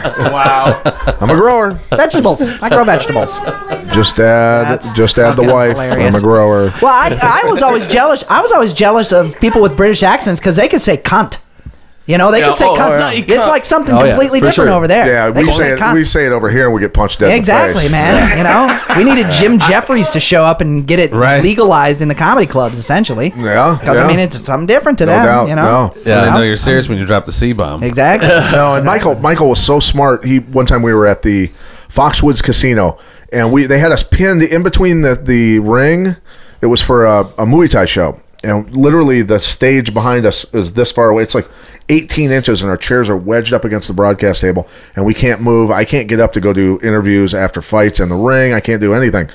And we say to the athletic commission, they go, "Guys, you can't put us here in the future. This doesn't work." And they're like, "Too bad, tough shit," right? And so Michael Chiavello gets into an argument with one of the athletic commission guys, and it's a tribal commission there, but you could tell he wasn't just Indian. I think he had some African American in him. So anyway, they're arguing with each. I've never seen Michael Chiavello get mad at anyone. And Michael Chiavello, suddenly the guy's yelling at Mike, and he puts his finger in Mike's chest and starts yelling at him. And Mike goes, "You're a racist," just out of the blue to a black guy, right? And the guy's like, "What the fuck did you just say? Like, the guy was so befuddled that he got called a racist by a white guy. He didn't have it. Like, he just knew nothing. And so Michael walks away, and he and I go, we go backstage to get makeup for the show, and Michael looks at me and winks, and he goes, "Did you like that?" He goes, he goes, I knew that was going to throw him for a curveball. Yeah. He goes, he had no clue how to respond to Pretty that much one. douses the flame at That's that how point. Yeah. Michael was he's got an IQ higher than Einstein's, and he knew how to play games with people if he wanted to. Yeah. Cool. My anus is taking a pounding. Yeah, so we had a guy fighting. His name was Mianus. My anus. Manus. Manus. My anus. Minus. So anyway, we're doing fighter interviews, and we get done with it, and Michael says to me, he goes, "Pat," he goes, "how do we pronounce this?" And I go, "Well, read it." And he goes, "Manus." And I go, "Yeah." I go, "Now imagine if he starts bleeding during the fight." And he goes, is bleeding. he looks at Blood me. pouring from my anus. And so anyway, Minus is the whole pissing fight, blood. the whole fight. As soon as he starts, Michael did this. The CEO of Access TV Fights is on headset down the table from us. All the people ringside that are part of the broadcast have headphones on, and Michael and I end up. I have my finger on the cough button the entire fight, unless I take it off to just say something and put it back on. Right. I had to have my back to Michael, and he had his back to me, so we wouldn't just laugh the whole fight. But he's saying things like, "My anus is bleeding all over Sanchez. my anus is taking a pounding." And then he goes, and then at one point, the doctor steps in the ring, and he goes, Pat, the doctor's stepped into the cage to have a look at my anus. And it went viral. It had well over 1 million hits. God, yeah, It was on That's Jimmy still Kimmel and all this That's other hilarious, stuff. man. God, That's who terrific. could beat that story? I don't That's know. gold. That is gold. That's pure. That's pure It's gold. hilarious. And then for sure. and then Yeah. and then we almost put together, just on our doing, Michael and I called for a fight between Danny Mayanus against a fighter, his real name, Midwestern, Come on. or Middle Eastern descent, named Fukhad Sharapov. So it would have been stuff like, "Fukhad is pounding my anus." It would have been comedy gold. my God. But Oh, my God. we couldn't get him to do it. My anus is really getting fuck on at this moment. Like, we can't broadcast this fight. It violates FCC rules. Yeah, pretty much, man. But see, Decency laws. we can Fucking actually comic cuss during book code, broadcasts. something. Really? Yeah. That's Showtime, Yeah. right? No, Yeah. it's Access TV. Okay. So we're direct and Dish TV. So Not So fuck. You can say like ass shit. Like, No, I can say fuck if I want to. Really? Oh, really? Well, I mean, one thing was we were calling a title fight, and I did get in a little bit of trouble. I got a little bit of heat for it. This kid kept giving up the mount position over and over, but he'd get out of it. He was just squirrely on the ground, and he ended up winning the fight. But the thing was, he just kept on giving up the mount, and that to me. That's a pet peeve of just it's not being frustrating. well disciplined on the ground to give up bad positions over and over and over again, right? So I'm doing this during the Bronx. My hands are in the air, and I'm literally, because I've got my coach's hat on now, and I'm pissed off like I want to coach this kid. And so Ron Crook goes, "Patty," goes, "you seem to be getting really perturbed. What's going on?" I go, "Dude, he's giving up the mount like a hooker on fucking rent day." Right? And so right away fucking in awesome. my ear, my producer in the truck, there's the semi trailer outside. We're goes, not on a delay. No, he goes, no. My producer goes, "Dude, whoa, dude." And then all of a sudden, the CEO was sitting at home in Vegas watching the fights, and he texts me. I pick up my phone in commercial break, and he goes, "Did you really just say what I said?" So I was like, "Yeah." So I go, Oh, I'd love that shit. I actually did a couple weeks ago watching a post fight. A dude dropped an F-bomb with Phoenix. "Oh yeah, they will." And I was just like, oh shit, they're not on the button. But then I was like, what? They have to be on the button because there has to be like No. some kind of delay. No, we're allowed to do it. That's Wow. awesome. That Do you is think, awesome. Do you think that there's some fighters? Because I would think that if I were a fighter, I knew somebody was going to try to take me to the ground or something, I wouldn't wash my ass for like a week. You know what I mean? I would be the stinkiest, fucking dirtiest dude. Do some fighters do that? There were fighters. Matt Lindland used to eat, and my brother Tom, before he would wrestle, would eat raw onion on purpose to breathe in the guy's face when they lock up. Get on 'em. Just Wow. as a distraction, right? Yeah. Yeah. But Matt Lindland used to eat raw onion before he'd fight. There were other guys. I fought guys that stunk. Trust me, I fought guys that stunk bad, and that just makes you want to kick their ass worse. Okay, I was gonna say, but was it a good strategy then? Yes, exactly. Yeah. Well, you wouldn't want to get like the north and south position, No. right? Right. You know, and another thing we used to joke about this when we were watching the sport. They'd show the fighters in the back, the back room before the fights, and they'd always be like shadow boxing or like looking in the camera doing this bullshit, right? I was like, dude, if I was the baddest ass fighter on the planet, they'd come back to my room. I'd be sitting there with like Cheetos, like watching TV, just munching on some Cheetos, like half asleep. That would be that would be Rob Lawler. Just for the I was laughs. gonna say Roy Nelson, dude. They would cut to Roy Nelson in his hotel room during and he'd have like a big thing of like Twinkies. I don't know if he ate them because he was big country and had his big belly, and I think he might have just been playing up that gimmick. But he would just have hostess. Rob Lawler was that guy. He was that stoic, quiet, that the cameraman and the producers and everybody'd say, "All right, Rob, we need you to do this," and he'd go, "No, I'm not doing it. I'm here to fight, and that's it." And one time, to give you an idea of Rob Lawler's personality, Rob Lawler's fighting Tiki Goosen from Team Punishment, Tito Ortiz's team, right? And at the weigh-ins, Tiki Goosen kissed Lawler, and Trigg made that mistake too, and Trigg got destroyed for it in Hawaii doing that to Lawler. But anyway, Tiki Goosen said basically that stupid old line, "You're cute. I don't know where to fight you or fuck you," to Rob Lawler. So that's the worst thing. You just don't want Lawler actually wanting to violently hurt you, because he's going to violently hurt you anyway. Yeah. Now he's going to add to it. So anyway, Rob says we're leaving to go out, and Hughes is on the same card later on in the night. So Hughes is in there with some of my other camp, and they're sitting in there, and we've got monitors in the locker rooms to watch the fights that are going on before us, right? So I'm going out with Rob. Rob's pumped up. He wants to hurt this guy. And Rob stops at the door after Bert comes to get us. "Let's go. It's go time, go time." Everybody's pumped. Rob stops at the door, opens it, and leans back in and goes, "Hey, Matt." And Hughes turns around and he goes, "I'll be back in about 3 minutes." And we go out. And literally, when we got back in the locker room, I go, "It was about 3 minutes, dude." Yeah. That was about. He put Tiki to sleep fast. He's one I'd like to meet. Babe Ruth shit. Robbie Lawler. I've always liked his fighting style. Robbie's a very quiet guy, and until you get to know him, I mean, I met him when he was 16 when I started coaching him, but very stoic, very quiet guy. Until he totally 100% trusts you, he won't even acknowledge your even. You can almost see that out of him too. And I told him when I first couple of interviews. I mean, Robbie's just. I mean, back in the day for me, like during the Pride days, it was fucking Vanderlei Silva. He just scared the shit out of me. But Robbie, I mean, super stoic, and that almost scares me even more. He's not verbose. He's not like but he is just I mean, you could when you watch his fights and study his fights, when the fourth, fifth round, like the guy's like, you could tell kind of tired, but just thirsting for more. Someone will even be teeing off on him. He'll have that little grin on his face and be like, "You're fucking scary, dude." Yeah. And the scariest thing after I think it was the second fight with Johnny Hendricks, dude. I think that's when he won the belt.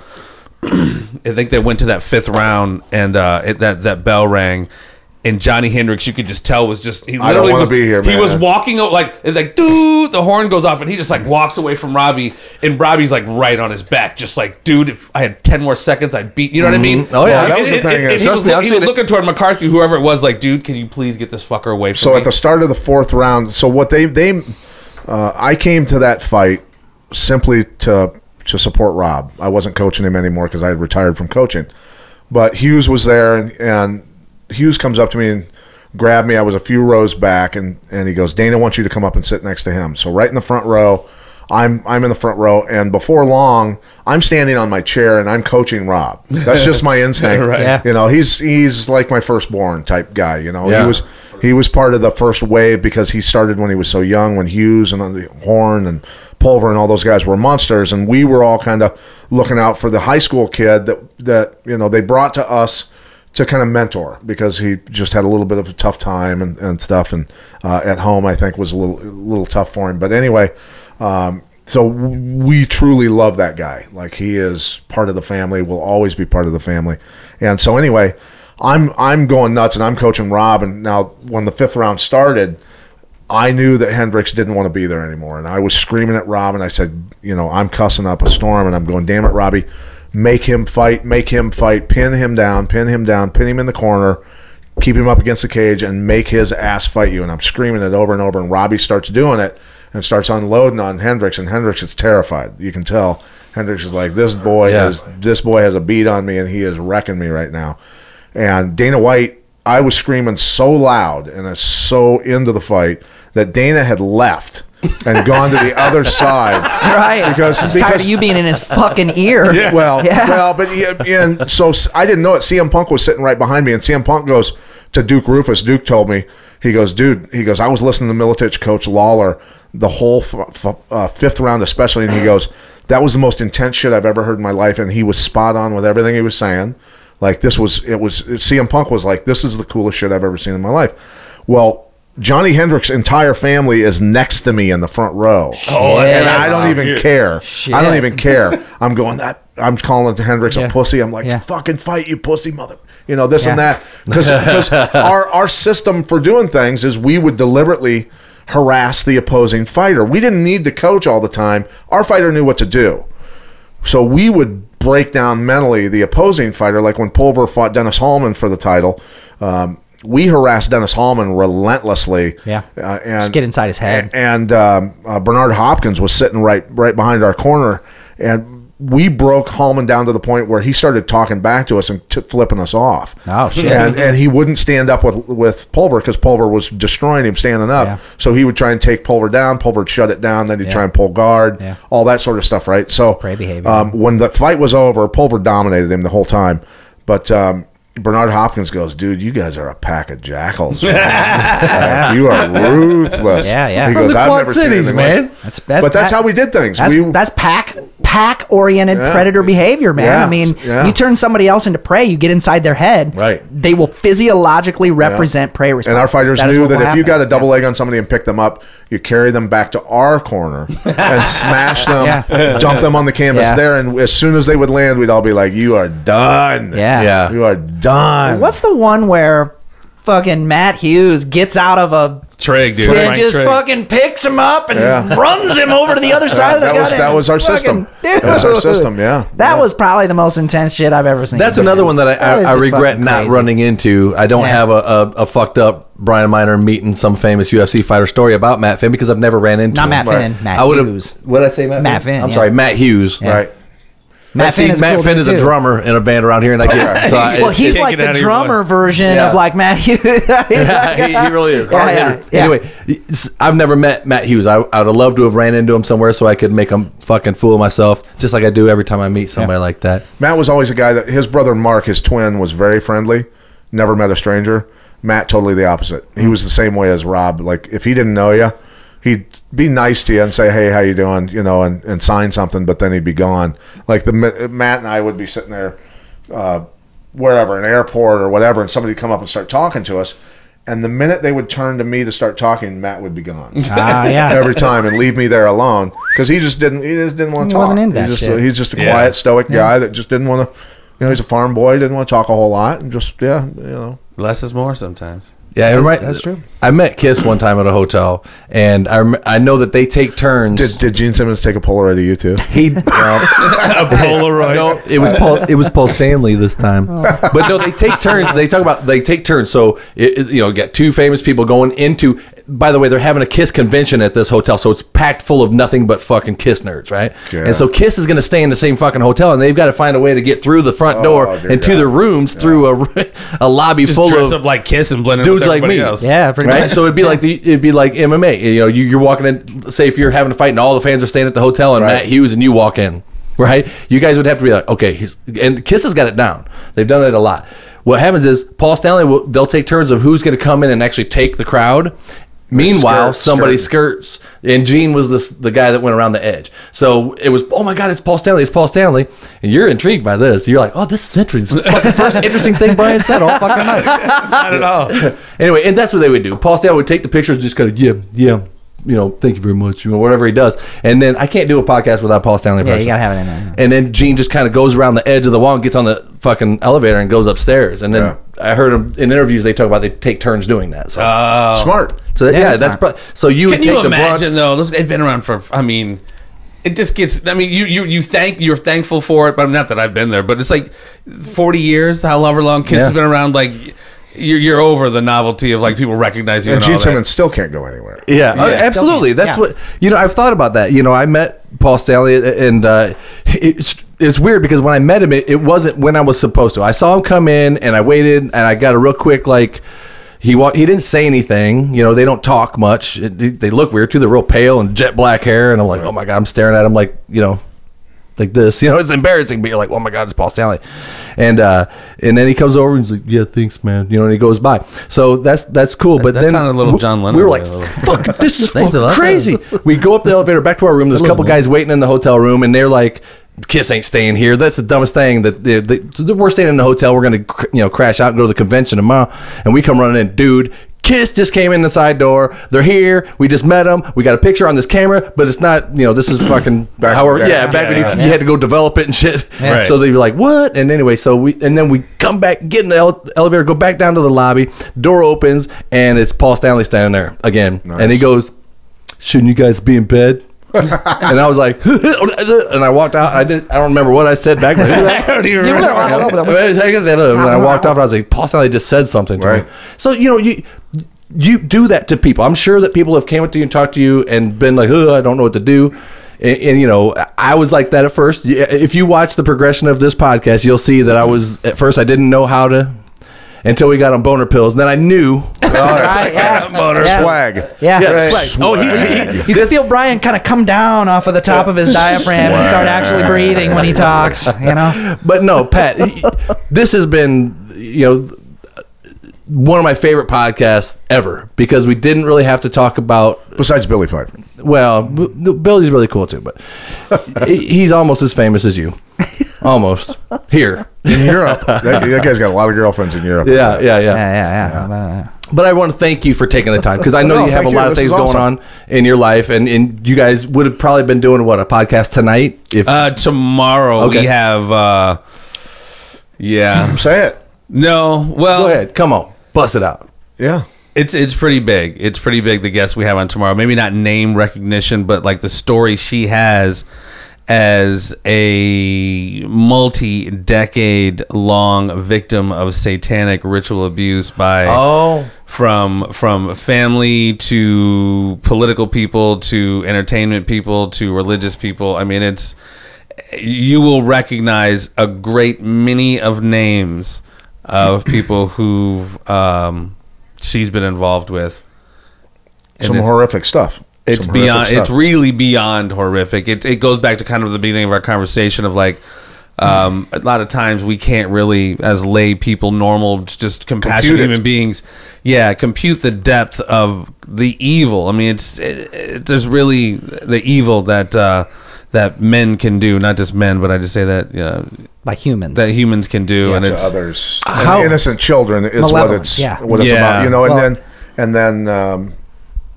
Another lady that we're going to have on who was at 12 years old sold to who? No, she refuses to do interviews. She's stopped doing interviews. Yes, well, since she came out and said she was sold to Tom Hanks when she was a young lady, she's not doing interviews. But this other woman who's I think about 50, she's been testifying in European courts for the last couple decades on the very systemic and institutional nature of basically pedophilia and, like I said, ritualistic from the Catholic Church all the way. Real quick, I'm aware of that, but this whole thing, I'm sure you're aware of. With this whole child trafficking thing that seems to be becoming prevalent in our area now. A lot of kids disappearing, man. Is this a thing? It's been going on. We're just now becoming more aware of it. Well, my second part of that question would be, why isn't there a fucking task force baiting these motherfuckers? Well, here's what you have to. There are people out there doing that. They're setting up stings. Our good friend Craig Sawman Sawyer, who's former SEAL Team 6, has compiled a team of former Special Forces guys and military intelligence people who work in conjunction with federal and local law enforcement to set up stings to scoop up a ton of these scumbags. But we're looking at teams of people that will go in. The I-80 truck stop at Walcott, for God's sakes, they will snatch somebody. They're selling selling these people. They're selling the organs. You know, you're worth over $1 million. Yeah. Your internal organs are worth over $1 million on That's the why I market. smoke to fuck them up so they don't try to steal my ass. Exactly. But here's the thing. Nobody's making a canoe out of me. Yeah. But so that's the thing Yeah, is, really, seriously. is 18,000 children in Syria alone in the past 4 years have had their organs harvested. You horrible, think of it, 18,000 times a million, okay? Yeah. That's what, $1.8 billion. Yeah, 18 billion. Yeah. worth of children's organs that have been harvested and sent globally. So it's actually surpassed weapons trafficking. Who would the buyers be 18 then? billion. I mean, there's got to be That's the scary part. Who does organ transplants in the United States? What hospitals? Well, and what was the story last week of the young lady Yemen. who escaped a particular large clinic? It's the Mayo Clinic. This girl said she was being kept under duress, and she had family members come and pick her up. But per what you were asking, we had on And former that's alleged. alleged, of course, Alleged. this is all alleged. Yeah. Right. Former Russian Spetsnaz Sonny Puzikas, who we need to get back on to catch up with Yeah. Sonny. He's pretty much hipped me off. I've always heard about the trade of guns, drugs, organs, and all that stuff, but he really kind of broke it down in the episode we had on, and he was saying over 50% of the organs that are harvested wind up in the United States. So. Well, this is where the money is. That is horrible. For that stuff. Yeah. I've always wanted to say this. Jamie, bring that up. Would you, young Jamie? Young Jamie, bring that up. Young Jamie. You're not a real Joe's Rogan fan. producer. So that's why Trump said, and that's why you see people screaming at the top of their lungs, whether you're a Trump person or not, it doesn't matter. What it means is that when Trump says that human traffickers and pedophiles, he wants them to get the death penalty. You see people in Hollywood, you see people all over freaking out and screaming how we've got to get rid of Trump, we've got to impeach Trump. They're screaming, they're making idiots out of themselves to that level. Is it because they're going to go down, right? Look at the videos that Robert De Niro has filmed of himself losing his mind over Trump. Why is that? Why are people becoming so unhinged about a president who hasn't... There's two things, I think. I mean, Right. I think there's two things. I think one thing really is that there's something that is being threatened in the power structure that they have from above. In other words, they need to do something reactively to see if they can use what's left of their power to try to shore up what the vulnerability is. But Right. but I think the other side of it too is that there's something, and I think to some degree the podcast situation has something to do with how the grassroots is working the other course. direction, Of because course. they're losing their Control. they're using their univocality. What they used to have was they used to be this single unified voice. Like you said, that Walter made it so that they could Cronkite do or the three networks. Well, that's Gone. diffuse Well, now. and see, and that's why Yeah. I don't know if I mentioned this already, but we've talked about this on the show many a times.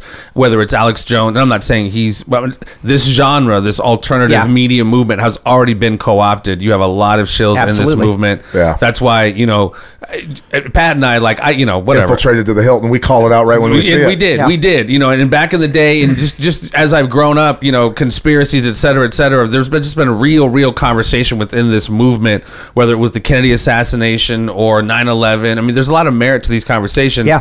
And this whole movement has been hijacked to the point where we're talking about there are literally shows with hundreds of thousands, not millions of views talking about the earth is fucking flat, Yeah. or Australia doesn't exist, Yeah. or, any of these Anything to discredit the things that we are saying. Exactly. Well, that's the deal. It's like everybody actually has to mediate this ground. Like on the one hand, there is a certain desire to, once you start getting the idea that maybe some of the central messages that you've been told are illegitimate, now that's going to make it so that you might want to just sort of out of hand reject everything that's going on there. But at the same time, if you're finding that the stuff that's coming from other directions then starts to show signs of Same thing. something being problematic, what you have to do is mediate that ground and try to use your critical faculties in order to Absolutely. judge. You can't. It's really That sort is of a lost art. Critical thinking, discernment is a lost. Like But I it said, isn't. It isn't analysis of issues. It has to do with analyzing the flaws in your own sense-making apparatus. It has very little to do with the external information, Yeah. and very much to do with cleansing your own eyes and ears. Well, I He mean, should be on your fucking show. We talk about it all the time. No, we're all right on what we're talking you're about. I don't absolutely understand right. a fucking word he's saying. That's my problem. I hear him and I'm like, look how stern he is. Well, I He's mean, like, but that's we're he's in his I wheelhouse get into this right shit, now. man. we're all just products of our own environment. Like none of these things, like none of that's a Yeah. puzzle necessarily. We all kind of we speak from like how we were raised, but at the end of the day, again, like I was saying before, that's a kind of a larger analogy, but we need to start thinking outside of our mental, our social construct, and be like, not have so much cognitive dissonance or what I like to call confirmation bias. Like right now, no one's looking for information to talk about what's going on in the world. It's just about affirmation of like, I hate Trump, Right, yeah. I hate Hillary. It's this dialectic that's been completely. It's got to hijacked. reach Cast critical everything mass into and a power. explode. I mean, not Power dialectic. It worries me, to be honest with you, because I just want to be a normal, average. I'm okay with being the guy that gets up, goes to work, comes home, does a podcast, Always. maybe has a bowl of Captain Crunch, goes to bed and shuts up. I'm okay with that. I kind of want more people to be like that, but I don't. The There may come a evils. time where you're going to have to pick up an AR. Yeah, well, see, Yeah. that's what I'm worried Yeah, about. that's the That's what deal. I'm worried about because the whole gun thing. I'm like, I'm gonna go get a gun. I'm gonna go get a gun, and the wife is like, go. We're gonna get one because it really is something that could be real. Like that. Yeah. Well, and the powers that be, and we hopefully bridge that gap of information, but the powers that be want us to just be Fighting amongst constant each other. fighting and constant worker bees. Like if you've seen the Matrix, when Morpheus Yeah. holds up the battery, they need us to just be energy sources for the machine, and they need us, almost like the symbiotic relationship between the pharmaceutical industry and the medical industry. Like, what, you have a hangnail? Well, let me prescribe you XYZ. There's no money in curing you. There's no money in just Right. eat raw fruits and vegetables. Same with socially. There's no money. There's no interest in us being on the same page. They need us divided racially, ethnically, religiously, sexual Gender. orientation, gender. But I'm gonna make an argument, and this is kind of a broad argument, and then we'll put this thing to bed because I know this makes Brian crazy. But hear me out on this: that actually there are drives within these systems as they evolve that fundamentally dismantle them from the inside. And we've seen this happen over and over again in history. The biggest example that most people are aware of is how it is that the drive to build bigger and bigger cathedrals in Europe actually made it so that the church had to begin accepting scientific reasoning and unleashing the information that they had been holding hostage in order to be able to serve their own ends and serve their own purposes. But what ended up happening was, once they let the information out about the engineering information in order to be able to build bigger and bigger cathedrals, there was no way they could contain it anymore, and people began to use that same apparatus to question the nature of the religious doctrine up to that point, and it led to the Renaissance and destroyed the Godhead in Europe. Yeah, So this is a major way that systems, by their own, let's say, goal-seeking trait, actually move in directions that are ultimately against the interest of being able to be sustainable. Just like mainstream media trying to destroy Q when they don't Right, realize that yeah, they're it's destroying dumb themselves. because they can't think long term enough. All they can do is be reactive. Yeah. They can't. It's idiot flesh we're looking at here. This It's is where, not and like, this is where I give Trump and his team of military intelligence great credit. Yeah, me because too. they're 10 steps ahead of the media and the globalists who are reacting to everything that Trump does just off a tweet. Yeah. He sends out a tweet that says, and he I'll bypass- wrap it up. He'll send out a tweet that says, Obama wiretapped me, and Right. all the media goes, they're laughing, and then they actually were. And they're also mad as fuck that he's using the technology that they invented in order to be able to economize information in their own business to do an end run around their whole filtration Straight to apparatus. us. Yeah. Straight to us. So that's how it happens. Yeah. Again, and I'm with that. We have this conversation all Yeah. the time. Is Trump the white hat, et cetera, et cetera?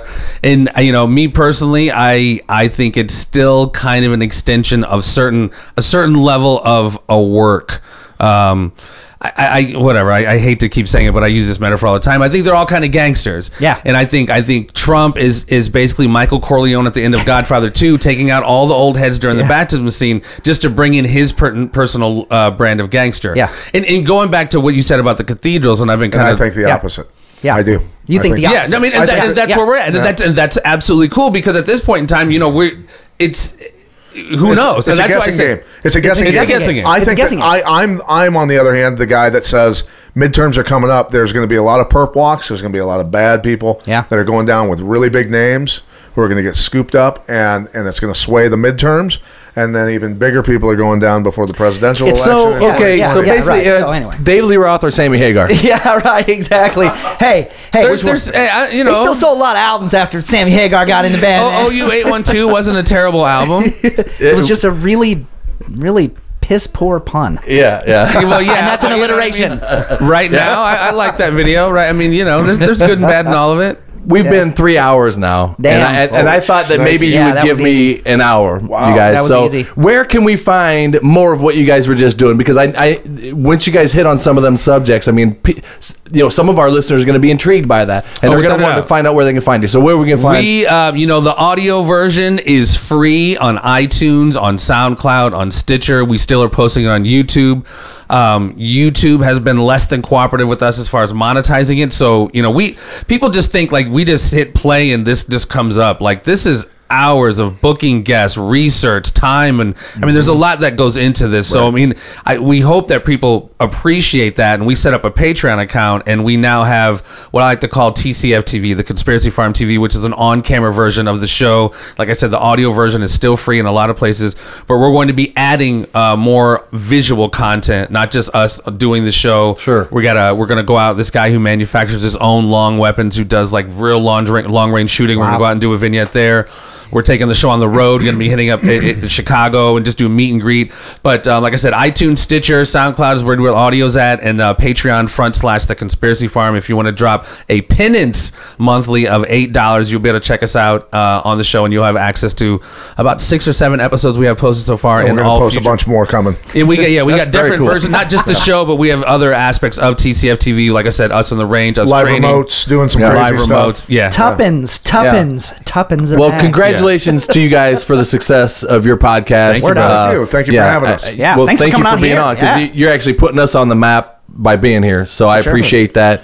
And get those big rock and roll stars on, damn it. Well, I'm not even worried about that, really, Pat. I would like to have anybody from any walk of life that has done something like what you're That's doing. a great idea. Yeah. That's what I want to talk about. So if there's any famous people watching, I'm right here. Come on here and get famous. come to my house. Come to my house and sit in my basement and let's chat. I'll make you a star. All right, man. I thank you guys very much. Absolutely. Thank you, The Conspiracy Farm. Go check it out. This is Minor Disturbance Radio, and we're fucking out of here. I've kept you for 3 hours. I can't believe it, Pat. It's like Joe You gotta Rogan. get up at 4. You got to get up at 4 and work out with me at the Bettendorf track tomorrow. I'll be there. 5 a.m. sharp. I'll be there. 5 a.m. sharp. Yeah. I wouldn't. Good luck with it. That Bettendorf scares High me. School? When you said that, it actually scared me, Pat, because once you get this thing in motion, it's hard to stop. We're doing it. We'll see you guys next time. This is Minor Disturbance Radio. Peace. Fucking awesome podcast, guys. Yeah. That was like an hour.